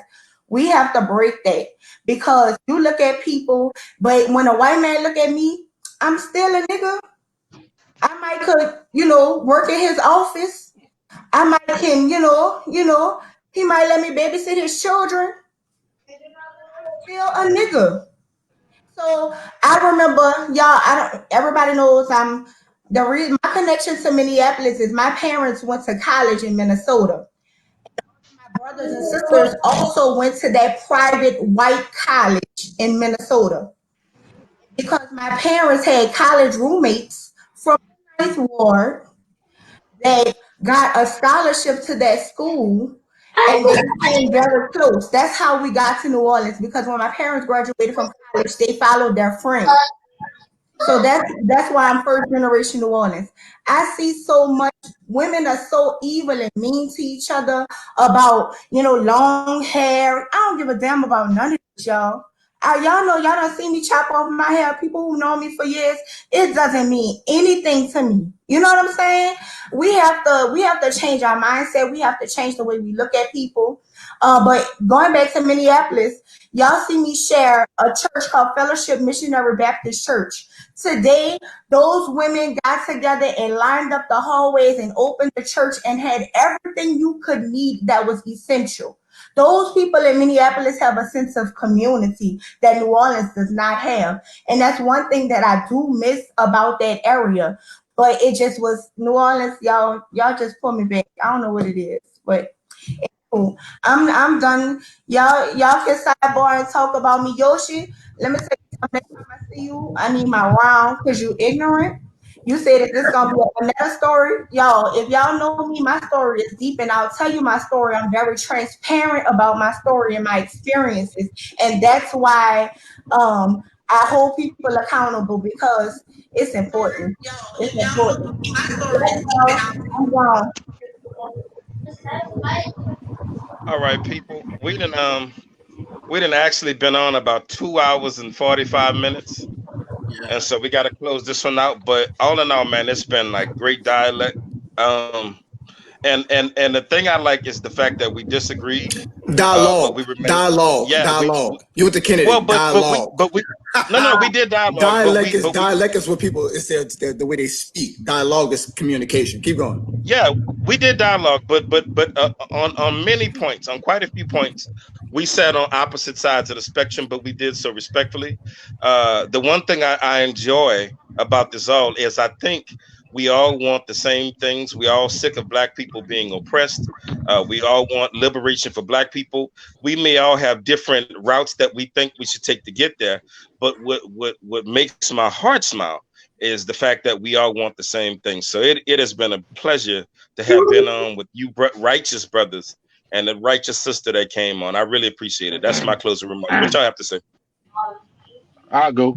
Hey, look, I know I was late today. The reason I was late, my job, I took a moment of silence from George Floyd. I know Ike said he wanted to, mention the name George Floyd, and the reason why we was doing this conversation on this show. It's good. The thing that I liked about the show, we had people of all different ages. We like to say, the young people don't get it, and we lost. We had young people, we had old people, we had mid-aged people. And like Matt said, we all got the same agenda, but different tastes. But if we put all that together, we make one big gumbo. We can make a big ass, great, good world. And I ain't go to Kennedy, I ain't go to St. Aug, so fuck both of them. What? Let's go walk up. I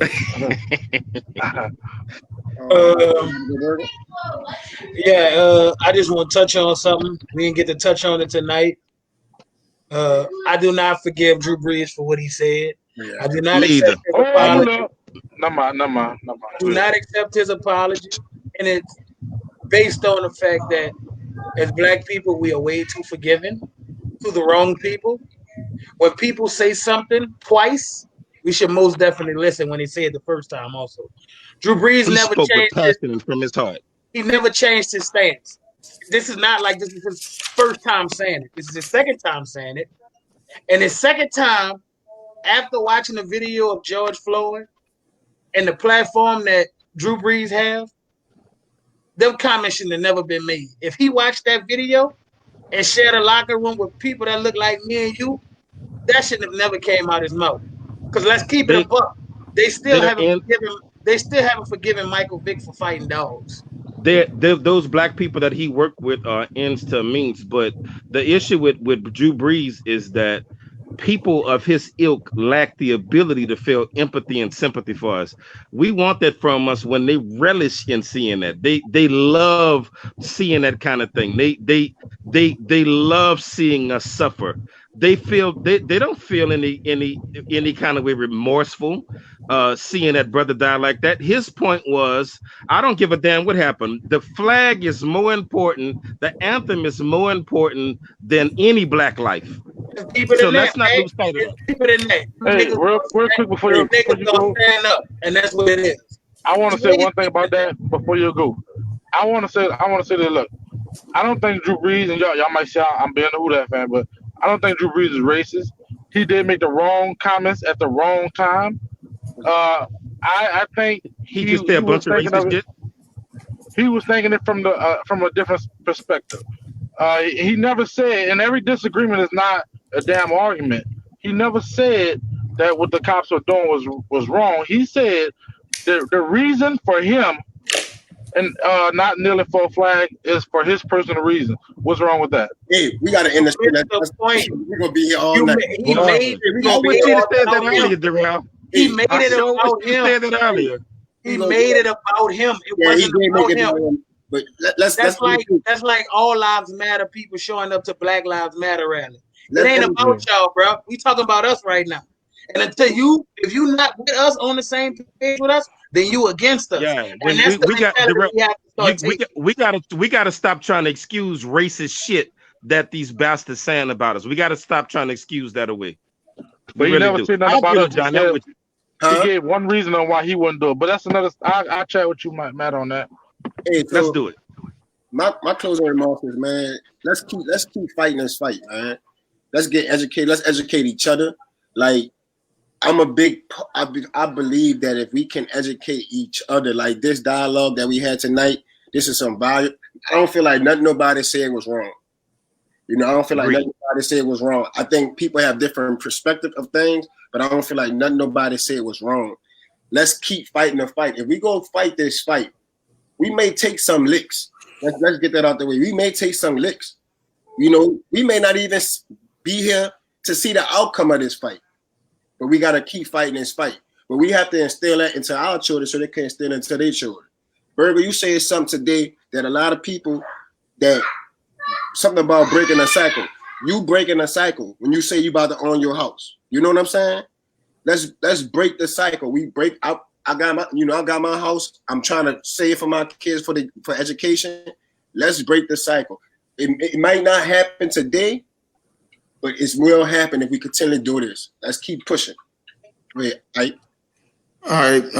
First of all, I want to again thank you all, you gentlemen, and Robin for allowing me to be on this platform with you guys. I'll just close because this means a lot to me, like more than y'all even know, and just to know that there's people that's tuning in, that's hearing us have this dialogue. It blesses my heart, and I don't know how long I have on this earth, but I'm gonna keep working until I close my eyes to Uhuru.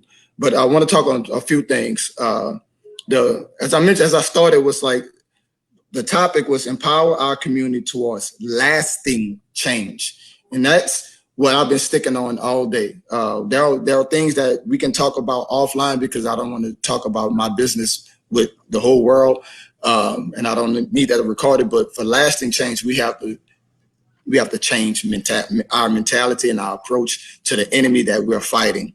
We have peaceful protests that wasn't good enough. We have violent protests that's not good enough. So clearly, whatever we're doing is not going to be good enough for the infrastructure that we are dealing with. So we have to go within ourselves and think like Stokely Carmichael. I'm gonna be quiet on this point. Stokely Carmichael said this. He said, the philosopher Franz Fanon talks about how there's oppressors and then there's the people that are oppressed. The oppressed try to reach to the oppressor of giving their liberation. The oppressor doesn't listen to them. They try all different types of means to get their liberation. The oppressor doesn't listen to them until the oppressed changes that one taboo, and that's to fight back. And when they fought back, because only the oppressed understands, only the oppressor understands fighting. That's all they understand. They don't understand peace. They understand questions. They understand niceness. They understand violence beget violence. So when we respond in the way that we need to respond, thank you for America for teaching us how to be. Ike, would you talk about your Black Friday business? So Black Friday Business Initiative is an organization that I started back in 2013. And the premise of it is to get Black-owned businesses all on one accord. What I do, I put a decal on your windows. That decal represents 4 things. 1, that it's a Black-owned business. 2, that has a good product. 3, that have good pricing. And 4, that business gives back to the community. With that, the money that we have generated, that when we start giving back to the community is for our youth, to get educational programs, to be able to get them uniforms, get them books, and to bring them outside of the city of New Orleans and bring them to other places. So everything is focused toward the children and not toward the adults. But we need the adults to take care of the kids. You have an Instagram page or a Facebook page? Yes, I dropped it. It's on IG. It's at blackfriday.bi, and on Facebook it's at Black Friday Business Initiative.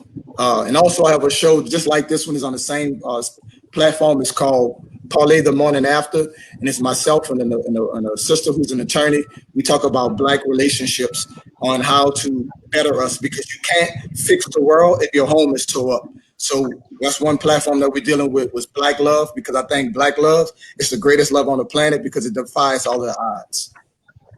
Man, it was a good show tonight, man. We about to end the show. Make sure y'all go like our page, Crucial Conflict. Make sure y'all go like that. Look, another thing is we're gonna be here every Thursday, 7 p.m. Man, if you have a subject you want us to talk about, go put it on the page. Let us know what you want us to talk about. We just appreciate everybody that viewed the show tonight, man. We really appreciate y'all. We appreciate the comments. We appreciate everything. Man, we appreciate all the schools in New Orleans. Let's just say that. We appreciate all the schools in New Orleans. He is coming for St. Aug, bro. I don't know why. Nothing but love. Us brothers, we gotta start sharing. We sharing this knowledge, bro. This goes a long way, man. And that's it, man.